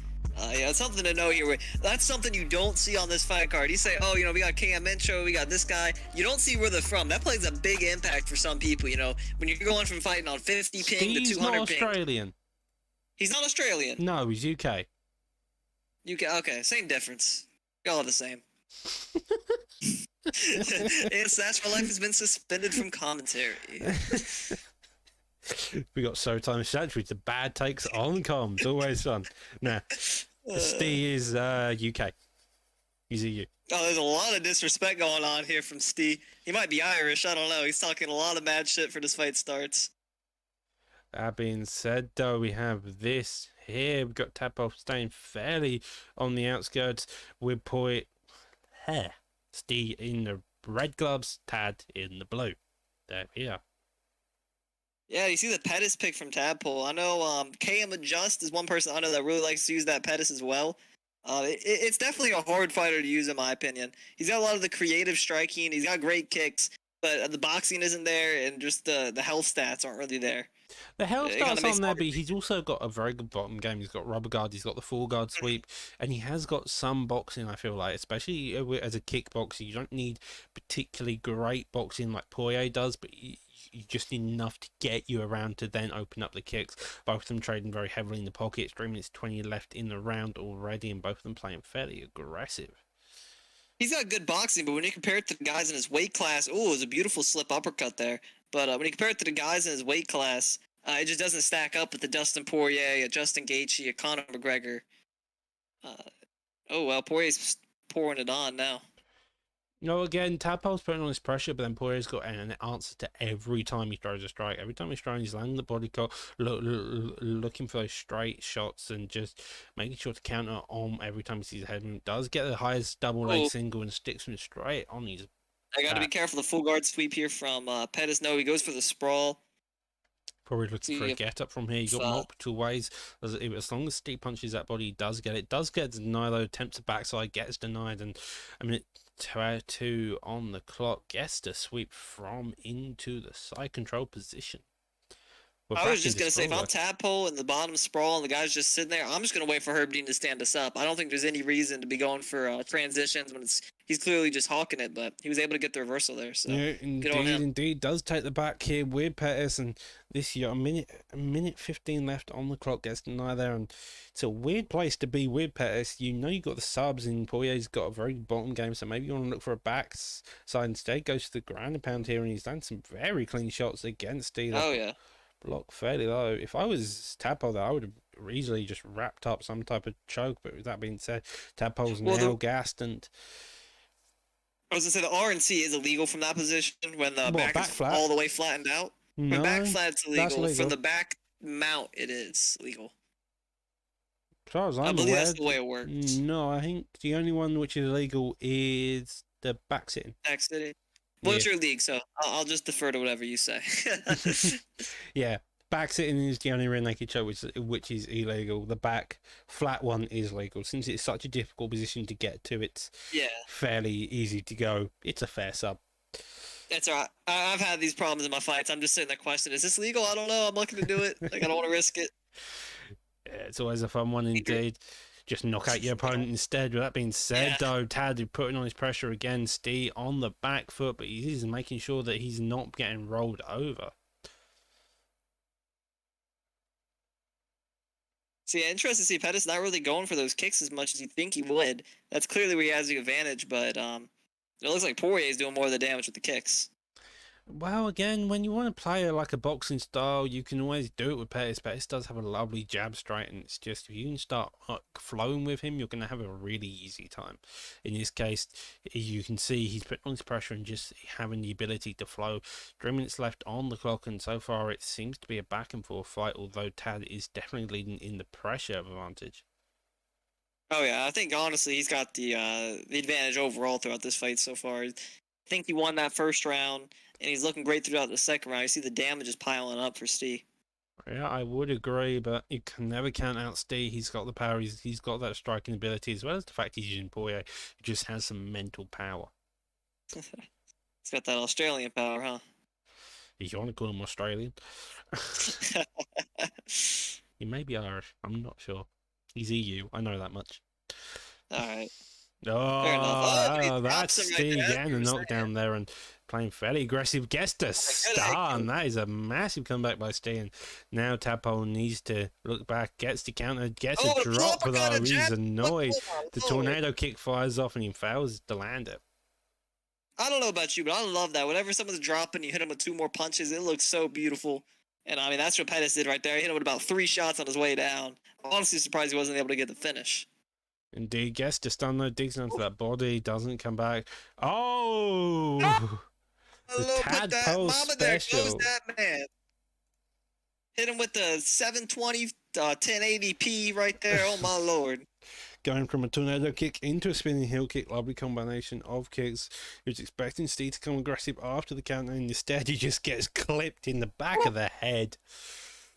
And that's so hard when you're the person defending against that strike. You see him throw a kick out of range. You're like, oh, I'm about to come in, about to counter. Bam, you get hit with that spinning heel kick. Your lights turn out. You're looking face up. You just ask him what happened. Yeah, indeed, it's a very interesting scenario. With that being said, though, we have issues versus TMF Ginger. Ginger has started to get better. He has also had the title shot within the last season. Issues, on the other hand, built up his name. He's an EK member, so you know for a fact he's always going to be a fun fight to watch. Yeah, I mean, anyone who's got EK, that's one of the most respected clans in the game. You see an EK name, you know, they probably know what they're doing. They got a little bit of something going on.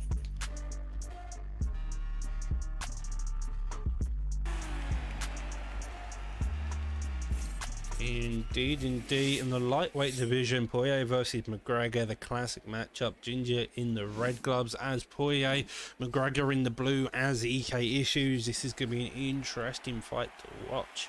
Ready? Oh yeah. I mean, these are, like I said, I keep bringing it up. 2 ESFL competitors. These guys know they're at the highest level of their game. And especially when you're using a Conor versus Poirier, it's going to be a great matchup. You know, both these guys just, it's just a really good matchup every time you see them in the game.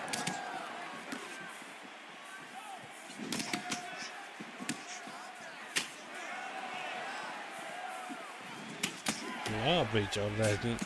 Countering on the body kick. Ginger so far looking fairly aggressive, but McGregor is also making sure to land his counters every single time he comes into the pocket. Oh yeah, Poirier with a good left hook there. And you see Poirier's going a little bit to that leg kick. He's gonna try and replicate the real life, you know, make his calf a balloon. Well, I mean, if it was going to be real life, we would have seen McGregor throw like 3 spinning body kicks already. Maybe it's just.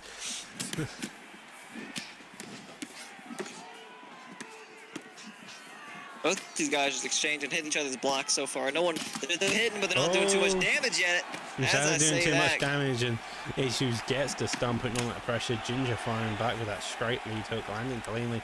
Both of their head health is fairly hurt now, just recovering things left on the clock, and both of them not letting up in their pressure. Yeah, EK Issues got to be careful. He's got a lot of hooks and uppercuts in it. You know, those pullbacks are no joke. And he gets the stun. 2 body shots, clenching up, goes for the judo throw, and he gets it. Nice sequence there from Ginger. It was indeed a lovely shot there by Ginger, making sure to land cleanly. And that being said, Poirier is now on top of him, looking to make him pay. Yep, but Conor's able to get right back to his feet really quickly. He's not out of danger yet, though. Poirier lets him out, though. It's just a little baby hook. Oh, beautiful straight hook.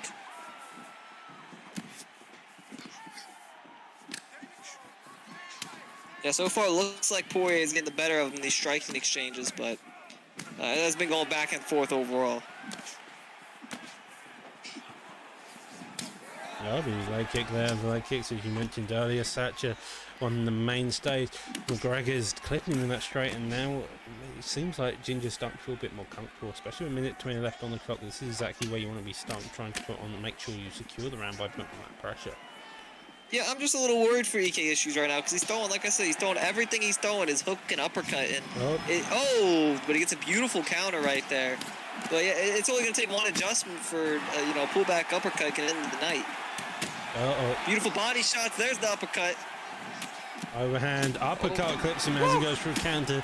Now in a risky position, looking to get a ground and pound off, and be over. EK Issues is out, ladies and gentlemen. Yves Levine stops the fight. Poor Dustin Poirier gets the victory here. Indeed, all Ginger needs was that one stun, an ill-timed counter by Issues, and he just ended up taking an uppercut to the face. You can see he goes to fire back and uppercut himself and gets clipped. Yeah, I was going to say, Conor McGregor was definitely searching for the uppercuts all night long, but it was Ginger was the one that was able to actually get finished with it. Indeed, indeed. With that being said, we move on to our third fight of the main card with Simple Benny versus Bang Bang. Interesting fight indeed. Benny typically a grappling base, Bang Bang typically a striking base, so it's going to be a weird one. I think it mixed up the fights there. We got Simple Benny versus TP Lua. Oh, was it the fights changed on the fight card? It said Simple Benny versus TP Lua. That may have been a miscorrection. That may have been an issue on my part. Apologies. All right. Yeah, I was just a little bit confused here. So we got Simple Benny versus Bang Bang. Yeah, this is going to be a great matchup. This is way better than what I was expecting. Apologies about that. So, just a quick correction in the card. Bang Bang, the Bang Bang and Matty D fight ended up getting rebooked, and Lou ended up having to be rebooked as well. So, it means that both those fights were combined, and we have Matty D versus Bang Bang. Not Matty D versus Bang Bang. We have Bang Bang versus Simple Benny. That'll be the one. Apologies. A slight miscorrection on the card. Yeah, but I mean, like I said, these are two of the top competitors. It could be like a title elimination match. And like I said, I think Bang Bang, he's fighting on Xbox here, correct? Yes, Bang Bang is fighting on Xbox in this one. In terms of the title eliminations, we do have our Saturday card of the Xbox Grand Prix to fully define our top ranked people for the new season of Xbox on the site. Oh yeah, of course, but I almost forgot about that. It's gonna be a good one. See, so far though, Bang Bang does what he always does, taking the center of the octagon. Beautiful pullback hook. That was an interesting fiasco there by Simple Betty. Bobby hiding to try stay out of the way, and so far Bang managed to fire every shot to do it. Pull back elbow there in retaliation. So far Bang Bang's having an easy time putting on this pressure. What does Conor McGregor say? Timing beats speed, precision beats power. That's what he showed off right there. You know, Simple Benny, he had all the speed with that hand move, but Conor McGregor had the precision with that beautiful straight drop. Is that an easy sign or is that McGregor sign? That's McGregor. Huh. Nearly gets kicked in the head there. 2 minutes left on the clock. A drop in the favour of Bang. Gets clinched up and breaks it. Up pull back at elbow. Nearly attempting. Seems like Benny's gone back to his old ways of just looking for that one big counter. Yeah, but you see Bang Bang was really educated there. He took just an inch outside the pocket and was able to avoid that big pull elbow.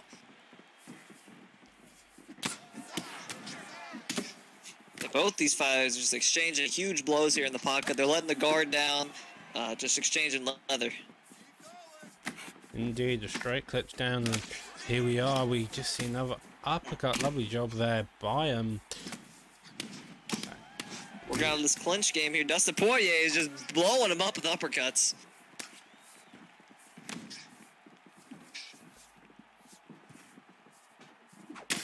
About $1.25 here.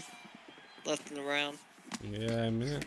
Both of them staying fairly patient. Bang Bang's playing fairly aggressive with the McGregor pick. His stam is still fairly high though, to be fair, and Benny's kind of having a difficult time making any decent reads against Bang Bang.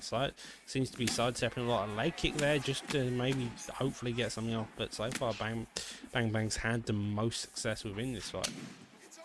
Yeah, well, at least Simple Benny, you know, he got hurt real bad, real early. He's been able to overcome that, and he's taking a calculated approach. And a lot of times people get hurt, they want to go get that stun back. He's fighting behind an educated jab right now, not going too buck wild, and he's able to get at least defend himself pretty well. Going good with those calf kicks too. Yeah, indeed, a wild overhand there at the end by Bang Bang. Front kick missed. 2 minutes left on the clock, and that's end of round 1 done. Yeah, obviously I think Bang Bang took the fight there with that huge drop he had early in the round, but it's not all hope is lost for Benny. Indeed, the knockdown definitely skilled Bang Bang around, but it was interesting to note that Bang Bang didn't score as many significant strikes as Simple Bang. It's just an interesting try. So maybe Bang Bang needs to some type of knockdown or stun within this just to hope that he can actually start making stuff done. Lovely takedown there, does get denied, and Benny now looking to put on this pressure. Yeah, but he's had a lot of success here in the clinch too. You see him going back to it. As I wonder if he'll try and take the fight to the ground there. A pull elbow. Normally that stuns. Indeed. Well, we did see Benny attempt takedown with his first clinch attempt there in this round, but Bang Bang did get the knife, so he's probably waiting a bit before he sets up another one. Does get dropped on the other hand, and Bang Bang gets dropped again. Yeah, Bang Bang here not looking too good for wear. Dustin Poirier swinging on top, but he gets reversed. Conor McGregor now on top mount. See if he goes for some heavy ground and pound here. Benny's surely low on stamina. Able to avoid the strikes, though. Bucks him off a mount. Nice to see here by Bang Bang. Nearly goes to the full guard again. Does get denied. And I imagine Bang Bang wants to get straight back on the feet. Try getting a retaliation with the knockdown. Well, he's not too comfortable on the ground. That's not normally where his forte is, especially on top. He's normally, if he's on the ground, he's on bottom, and he normally doesn't stay there for long. So, 2 minutes 30, he's going to have to get back to his feet. Indeed. That being said, though, McGregor's now on his hands and knees in the backside position.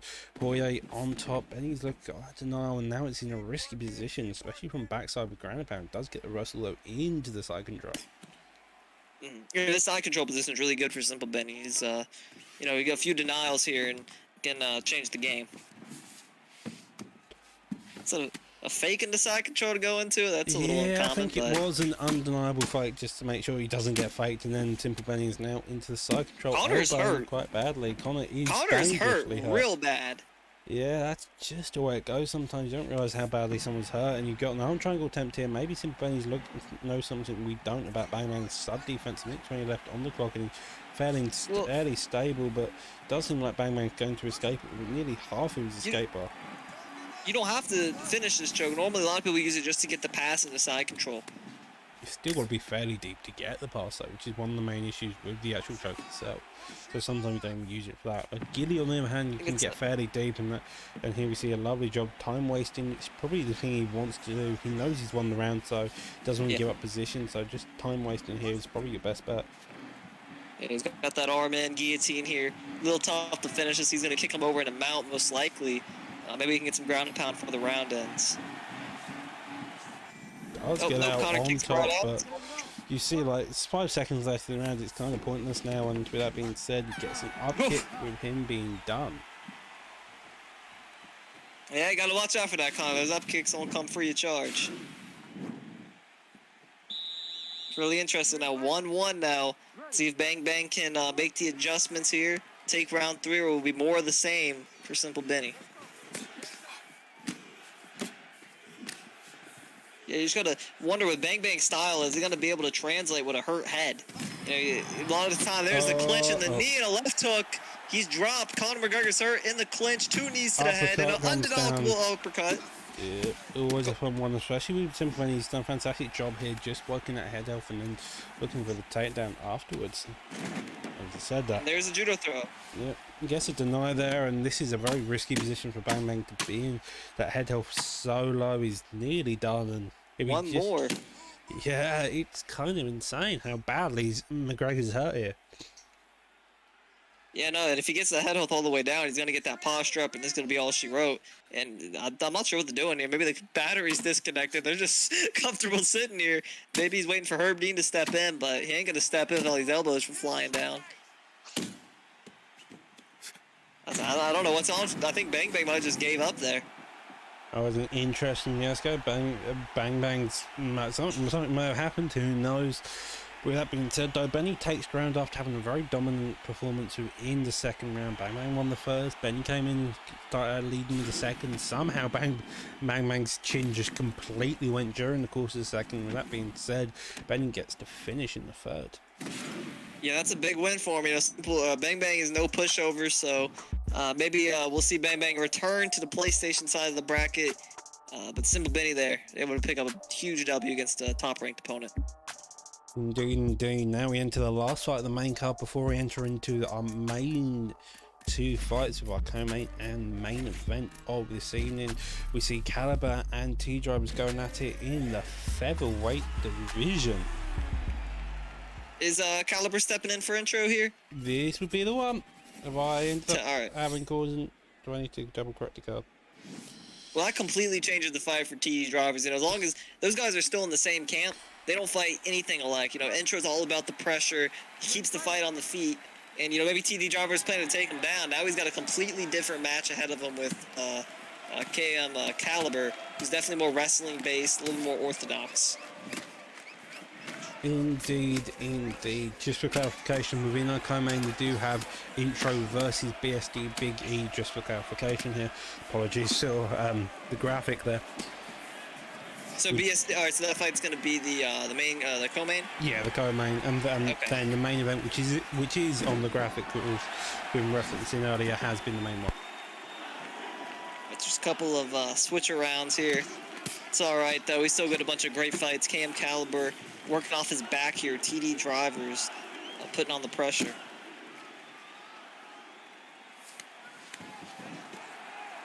It was interesting to see Caliber go with as a beat pick. Doesn't really suit his play style too much. I picture him more as a Volkanovski type player in the featherweight division, but I mean, Caliber's a really interesting player because he picks some random fighters purely for the fact he can. And in this case, he's gone to beat. He may be looking for a knee bar. I don't think the beat has a knee bar, sadly, so it's one of the interesting ones. That being said, this could be an easy strike here. Half stamp on T-Driver's. Caliber's fairly high, and so he could just look for the takedown, but it does seem like T-Driver's got some very good sub-defense here. yeah, and you got to also remember Aldo's got like 96 or 97 sub D, so you're really not going to be able to get him with the full guard Kimura unless you just got some amazing tracking. But looks like he's going to be able to flip out here, though. Was pretty deep, so maybe we'll look for another mission in the future. Yeah, he's got the rolling knee bar, actually. Gets denied, though. He does go for the back attempt. Bang, bang. Bang, bang. Wrong person. That was the last fight. Here we go. Caliber does get denied here. 2 minutes left on the clock. And so far, T-Drivers is the one on top, but it's fairly gassed out. Does get the denial, and the denial does take a bit of Zabit's stamina. Yeah, Caliber's doing a good job denying off the back here, but at the end of the day, he's still on his back. So he's got to get back to top position, do some work if he wants to win this round. So I think right now, TD Driver's got this one in the bag. Indeed.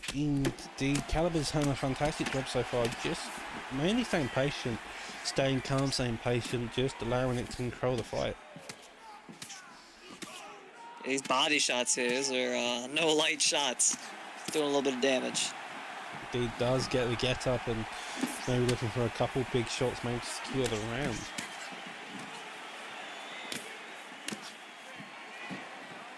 Goes to the trip, not going to get it. TD Driver's had enough time on the ground. He's ready to stand and bang, baby.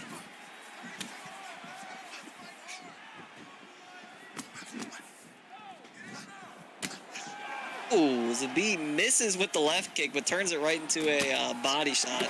Auto with a flying knee. 6 seconds remain. These guys are content to keep throwing. And there's a trip at the end of the round. I believe that round with the TD Drivers. Let's go check the stats here. Oh, it was pretty close, but I still give the TD Drivers. He had the control time. Had the total strikes, so we'll see what these guys got planned for round 2. Indeed, touchy gloves to begin with. Jab starts an outback, a leg kick in retaliation. Both of them staying fairly on the basics, and another leg kick. Yeah, I'll say I see Aldo. Obviously, you know, when you're using Jose Aldo, you gotta expect to be throwing some leg kicks out there. He's doing that pretty well. Hasn't had any rocks yet, but I'm sure that those kicks will add up fairly quickly.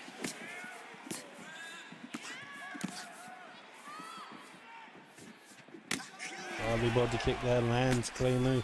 The jab up there. The jab being very well established. The head kick fires in retaliation. Another side kick fires off, and so far this is definitely in favour of Caliber, I'd say. He's just staying more patient. Another elbow there as well. Yeah, Aldo's looking more to break the block here while Caliber's going for the counter strikes and a big right hook there and a spinning elbow and a spinning kick. These guys are like ballerinas out here dancing on the floor. Does get a bit tripped straight away. The Oscars are already making a massive change in their playing field here. Caliber on top does attempt to sprawl transition, gets the backside straight afterwards. 3 minutes left on the clock, and Caliber can easily start making him an argument for him to win the round. Yep, and he's going to get the half guard pass here. So if he can hold this top control, do a little bit of damage. There you go. Nas that full guard transition. Posturing up, going right into side control. This is his spot. He likes his side control. Get a few denials. Get some big elbows. Going to the side saddle. Dropping the elbows down here. Indeed, he does go for the ground and pound position, doesn't get it settling. That being said, staying fairly slow, does get another denial there, and this is a big time for Caliber just to start raining elbows down, looking to make a case of the amount of damage he's going to do. Yeah, I'm kind of surprised he didn't go for a crucifix there. You know, he had a lot of GA built up after those elbows. Well, the thing about crucifix is a very risky position. If you get denied, you can't really do much from it, and you could easily just give up a position, maybe a sprawl transition. So it's kind of a mixture of two, especially when you're dealing with high-level opponents as well. Crucifix, as you can see, can get an easy deny. As exactly as I was staying here, you see T-Drivers falling into it. Does get the backside though. Lovely job there by Cal, and goes straight for the backsin. Yeah, we're doing the RNC is banned from here, and he does not have an arm bar, so he's almost 100% going to be going for that top mount position, or he's going to swing him right back in the backside. So he makes sure she does get the null on top man. That being said, though, could easily go for the backside and get some heavy ground and pound off. Both of them just dig into that body. On a side note, to be fair, if you do hit people from the backside position, last time I checked, the body damage from that back sitting when you're in dominant position is actually works like the leg kicks do from back clinch. Yeah, it adds up for sure. Lovely ground pound there with 10 seconds left on the clock. This seems to be like Caliber's round. He's mainly held position. He's done quite a decent chunk of damage throughout it. Yeah, that was all Caliber that round. He was on like a wet blanket. He had 3 minutes of control. Was peppering him with shots. So Yeah. Definitely won that round.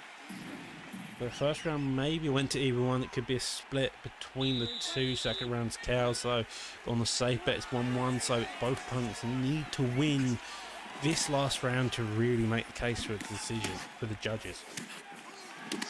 Yeah, this is anyone's round right now. Both these guys are gonna be fighting. I haven't seen any stuns or any drops yet, so there's a big head kick. I'm sure these guys will be fighting a lot more aggressively here as they try and get the victory. We can already see these guys are popping off head kicks and rear hooks and all kinds of nonsense. Well, again, they're fairly high in stam as well. Maybe we'll see a Lepo versus Great Miss type of finish where both of them stay fairly stable until the last 15 seconds. And there we go. Lovely counter uppercut there. Stun there. Ducks under. Tries a head kick. Nearly gasses out and a body kick whiff. Yeah, that was some good defense there from TD Drivers. Misses the body kick. He's going in with a bunch of hooks and uppercuts. It's all landing, but it's landing on the block. He's got to break that block here if he wants to get some damage off. He's got him pinned against the corner. You guys are just swinging for the fences right now. We do know Zabit has that death kick in his tool bag. Does it? Got to be careful of that. I'm pretty sure. I'm pretty sure he has both the death kick and the spinning body kick. Well, don't mean it's a death kick. Well, I guess we'll find out. You never know. Does attempt takedown, does get denied. And with that being said, T Driver starting to dig into that body straight afterwards. Yeah, both of them. I mean, this is a really close round so far. These guys are just landing so much. I think TD Driver is getting the better of them so far, but we're only at the midway point. Anything can happen. This is the UFC, ladies and gentlemen. Lovely starting to combo get his there rhythm with the now. switch kick, and here we are. See just Zabit just looking to get the kickings off. Yeah, he's popping off in that body. You know, if he gets a good rock here, could definitely steal the round back in his favor.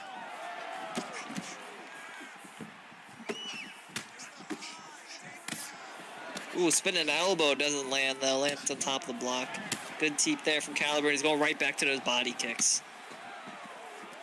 Zabit looking for the takedown. Not going to get the body slam. TD Drivers here. Goes that body, gets the bit of body health done. Front kick attempt, and yeah, a minute left on the clock. This is still all to play for currently. Both of them still trying to make a case for them to win this third and final round.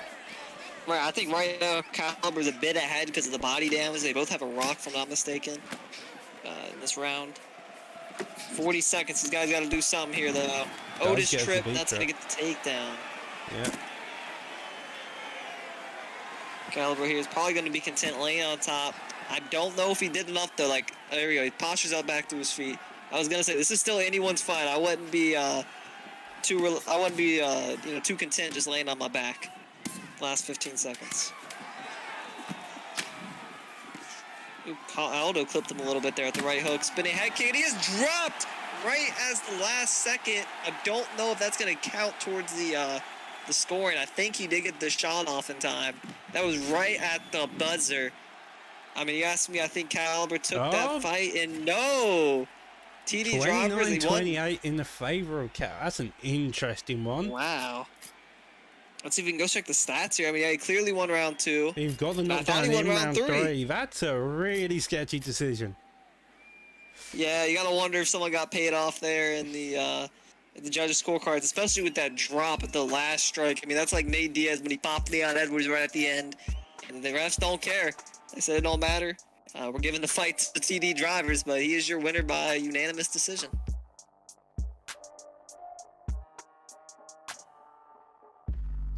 Indeed, indeed. With that being said, we're on to our next fight of, if I'm not mistaken, just for clarification, Intro versus BSD Big E. Yeah, so KM Intro, obviously he's a supreme talent in my opinion. He's one of the best fighters in the game right now. The way he pressures, the only thing he's got to work on, that wrestling, that bottom game from him has not been looking too well. We'll see if BSD Big E goes to the ground here, or he tests the waters, tries to stand up with the killer that is Kingsman Intro. See if we get the fight showing up here. Indeed. All right, McGregor Holloway. So I believe that is BSD Big E rocking McGregor, KM Intro rocking Holloway. Got a little show of respect here for the fighters. Now we got to watch Max Holloway's 15-minute introduction, ladies and gentlemen. Go ahead and grab your popcorn now. Oh, that's classic Conor McGregor. Don't see him too often. You gotta love the little ponytail on the side. Both these guys, Conor McGregor starting off with a strong jab. Guys getting a little feel for each other here.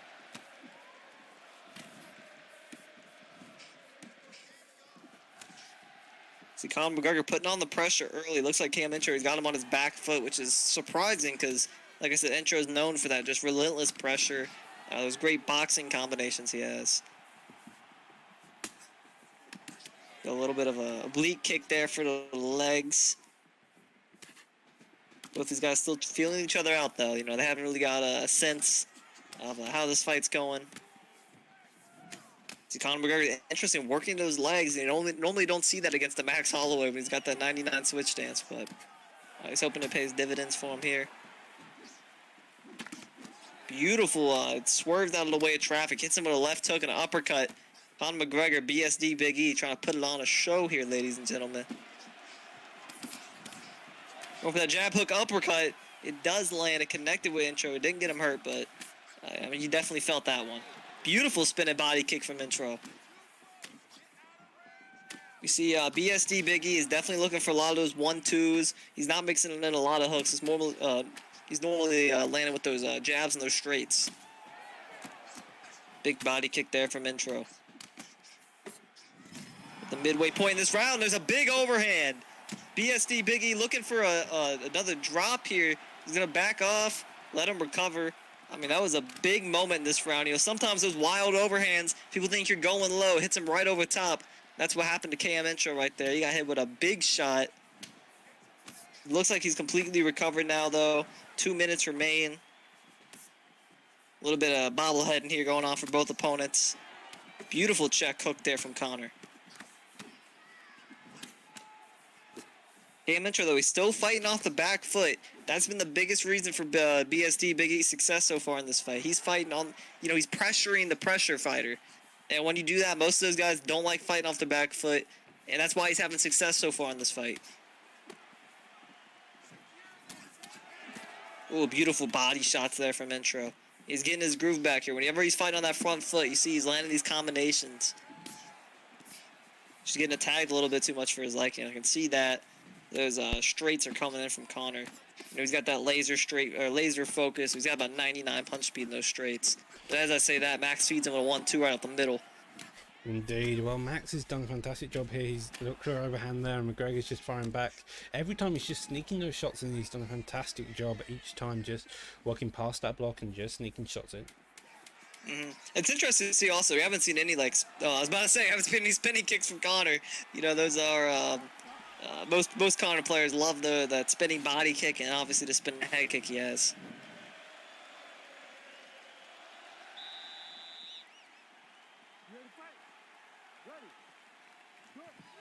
A fairly even round by both of them coming into the round two. Cardio of Holloway still fairly high. The body work untouched. The legs fairly touched, and so is the head health of Holloway's. Can't say the same about McGregor's. Beautiful back. We can't see it, but here we are. Just we see an intro. Yeah, if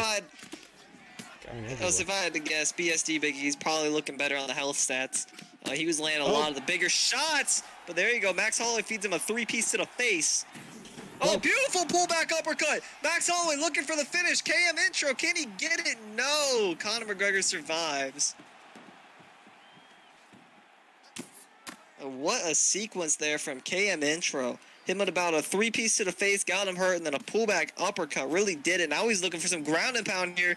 Is he going to get the finish? Yes, he does. KM Intro is your winner.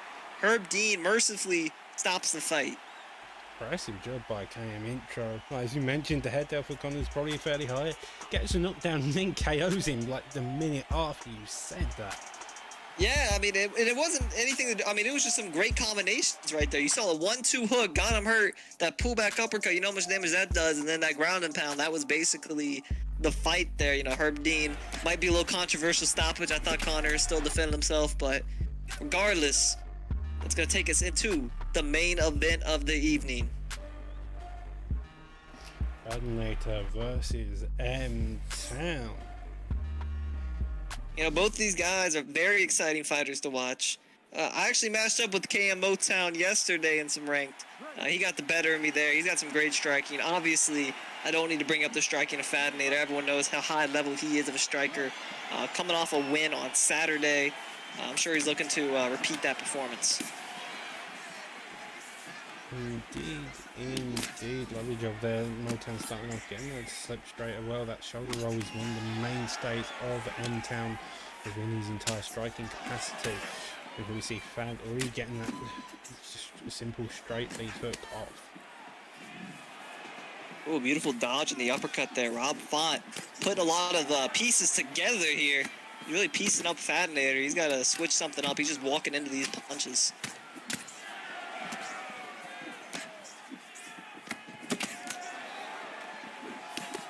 Oh, Motown getting a little fancy with it. He's getting a little confident here. He's in his groove already. You can already see it. Yeah, Fadinator is already thinking level switch because this stand-up is not looking too well for him right now. Indeed, but there we go. He's just lovely block there, with the body straight afterwards, and seems to be so far both of them are training the shots, trying to establish that jab, the jab straight even, and just trying to work out where's each other's distance is at. Yeah, but it really seems to me like most of Fad shots are landed on the block while Motown is landing right in the chin. So, yeah, you know, he's definitely having a lot of success early in this fight. There's a slip straight and a head kick. Fad, though, is always, he's a top dog. He's not going to get dissuaded by a slow start. He's going to shoot for that takedown right away, and he gets denied. Motown able to stay on his feet here. Got the clinch. Lands a few knees, a few shots in there. Got him up against the cage. He's going for that body on the break, a jab straight retaliation by Fad, and is now starting to get a pressure off. You see that combo again of that jab at lead hook straight. It's honestly such a mainstay throughout this entire card that even the top level players are using it. Oh yeah, oh look at that beautiful swerves the knee. Oh my god, yo, Motown is in a groove right now. He's laying on everything he's throwing out here. He's not getting hit. I mean, this is about as perfect as a round one as you could have asked for. Indeed, Fad making it dirty, trying to dirty box here, putting on his pressure, digs up top, comes over the top afterwards, and just working it so slowly. He's just looking for those one shots or those 1-2s just to make sure it got past that block. Yeah, well, that's what you got to do when you're fighting a guy who's in his groove. I don't know if y'all remember in one of the 5K GOAT tournament, I believe it was, when Suave Jamie took on EK Trixie. You remember, Jamie was feeling his groove in the striking. Trixie got in that clinch, started making it dirty. That's what Fad's doing right now, and now he's getting some success on Motown. Going for the big slam, and he's going to get it. 30 seconds left within this final round, and that stun knockdown, probably, was it a knockdown? I'm not particularly sure, but that stun definitely made the mainstay of this first round. Both of them fairly well damaged in the head, so catch reversal 10 seconds after the round probably doesn't mean much coming into the final few seconds. Yeah, and you know, other than that big moment from Jan, Font was really leading the dance, but I think that stun was going to be enough to take the round from Font. Because I don't believe Font had any big stuns in that round. I cannot remember. I think there might have been one early, but either way, a very close round. Not sure that one went, but Font's coming early with the big uppercut, throwing some knees to the head, trying to get him out of here quick. Indeed, that's a tap. He has to put the confidence up for Motown. They're both fairly similar on the stand, but the head health is fairly competitive also. This is a very close fight. Yeah, and you know, Motown's more of a new dog out here. You know, he's more of a fresher blood than Fadinator. Obviously, Fadinator's been in the running for a while now as one of these top contenders. But Motown, man, he's putting on a show right now. Indeed, he's just a shot of takedown. Now he's starting to put in pressure. The half guard there is also a bit risky. He's got top position to do. This is probably one position where Fad's pretty used to denying. Does get the deny of the back seat in Motown now, still in the under sub position of sport. Yeah, I think his best opportunity here is going to be to go down and just get back to half guard. Because I don't really see a possible way for you to get up from when you're in the middle of the cage. Or Herb Dean can come and stop it, stand us up. That always works out pretty well for most people. Back to the feet. I'm sure this is where Motown wants to be. Is where he's had most of his success in this fight. All of his success in this fight. Good knee there. Look, he's just blocking everything. You see, when he goes high, he blocks high. When he goes low, he's blocking low. Like, he's not landing anything on the dome so far. Oh, Motown gets caught there with the little jab hook. We were talking about that earlier. You guys are standing and banging. Yeah, I don't think Ford has the ability to stand and bang as well as Yan does, and that's going to be a risky one for Motown to do. Here we see the block. Oh, and Motown's getting broken. That jab straight is just becoming so good with Yan. Yeah, Fatinator's starting to get in his groove now. He's landing a lot of shots now. Everything landed on the chin. So Fox just got to get the move in his head right now. He's getting his block is getting dribbled off, and he's just getting punched all around the face. Indeed, the block is just becoming a massive issue here. M-Town doesn't really have an answer for it on the pressure side. Does get the counter though, straight. And nearly needs it in big place. Misses the overhand, goes rotate hook, the switch kick to the body straight after. Yan is getting gassed and back and forth fight. Although Fad's put on this pressure coming into this late part of the round 2, he has been knocked down and he's also been stunned. Yeah, I think right now with Yan being so aggressive, I think he just needs to do a slip and then a shot to the body, lower that stamina. But Fatinator going for 3-piece to the body, not going to get it. 12 seconds left. Fatinator's putting it on everything right now, trying to get this round back. I'm not sure he's going to do enough to get it. Oh, but he gets another uppercut. You got to remember though, Motown knocked him down early on. I don't think the stun's going to get back and knock down though. Like both of these fights, I mean, it was the same story where Font was leading early and then Yan came battle back and he might have stole the round, he might not have. Better hope this fight doesn't go to a judge's decision or there's going to be a lot of upset fans in the building. Indeed though, Yan starting out with that jab, misses the body kick, and now M-Town is the one with the better cardio, maybe the chin as well, but I'm not particularly sure. Dodges over the uppercut and throws a switch kick in retaliation. Yeah, Font, both of these fighters, I mean, this stand-up, this is just a great fight. These guys are swinging and banging right now. Yeah, I mean, they're swinging and banging, but there's also a massive amount of technique here. You can't underestimate either of it. Fads has to be the defensive head movement. The defensive head movement for both fighters has been great so far. Mainly for Motown, but Fad's had some moments too. Well, Fad's the one putting on all the pressure. He's got to make sure his combos landing just the right way, otherwise he will get massively countered from M-Town with that head movement. Yeah, honestly, in this fight, I think what I'm seeing so far, I think Motown's got a striking advantage, but Fatinator clearly with the wrestling advantage. Every time he's gotten it to the mat, he's been able to land some big ground and pound, so gets the mount. Only the way it goes in some cases. If someone's got a striking advantage, the other person only has a grappling advantage just because of someone's focus on the striking areas. And it's a fair game, especially if someone like a Fatinator who's very much a mixed grappler. M-Town, I believe, is more striking based and he's a grappling based. So the saying going into this fight, it's kind of what you expected to see. Yeah, now I'm guessing Motown's going to wait it off again, just like he did earlier in the fight. Wait for Herb Dean to come save him. I'm not a big fan of this strategy. I don't like my body getting chewed up, but some people think that's the best way to go about things. So that's what he does. He got a hurt body now, but at least he's up to his feet. Fair dues anyhow. With that being said, though, Yan starting to now start getting quick guessed and knockdown jumps into a guard of Motown. Oh, this is going to be it. This is going to be it. Fatinator gets the knockout victory. And I mean, that's not really, I didn't really expect that. I saw Rob Font doing great defensive head movement. It was just the ground was coming back very much. It was very much a back and forth fight. It was a competitive fight, a technical fight, a brilliant fight in fact. Fatinator, though, able to keep his name clean, gets his first victory of the new season. Indeed, indeed. With that being said, that calls the end to the main event of the evening. And that is us done for this fight night. With that being said, we have a Saturday Xbox Grand Prix on, looking for the Xbox title to see who will be crowned the new Xbox champ. On the other hand, we stick around for the raid at the end, since we'll be, I believe, we'll be raiding the Elite Kings Gaming. So stick around, have a good night, everybody. It's been me and Satchmo from the Primetime booth. Adios.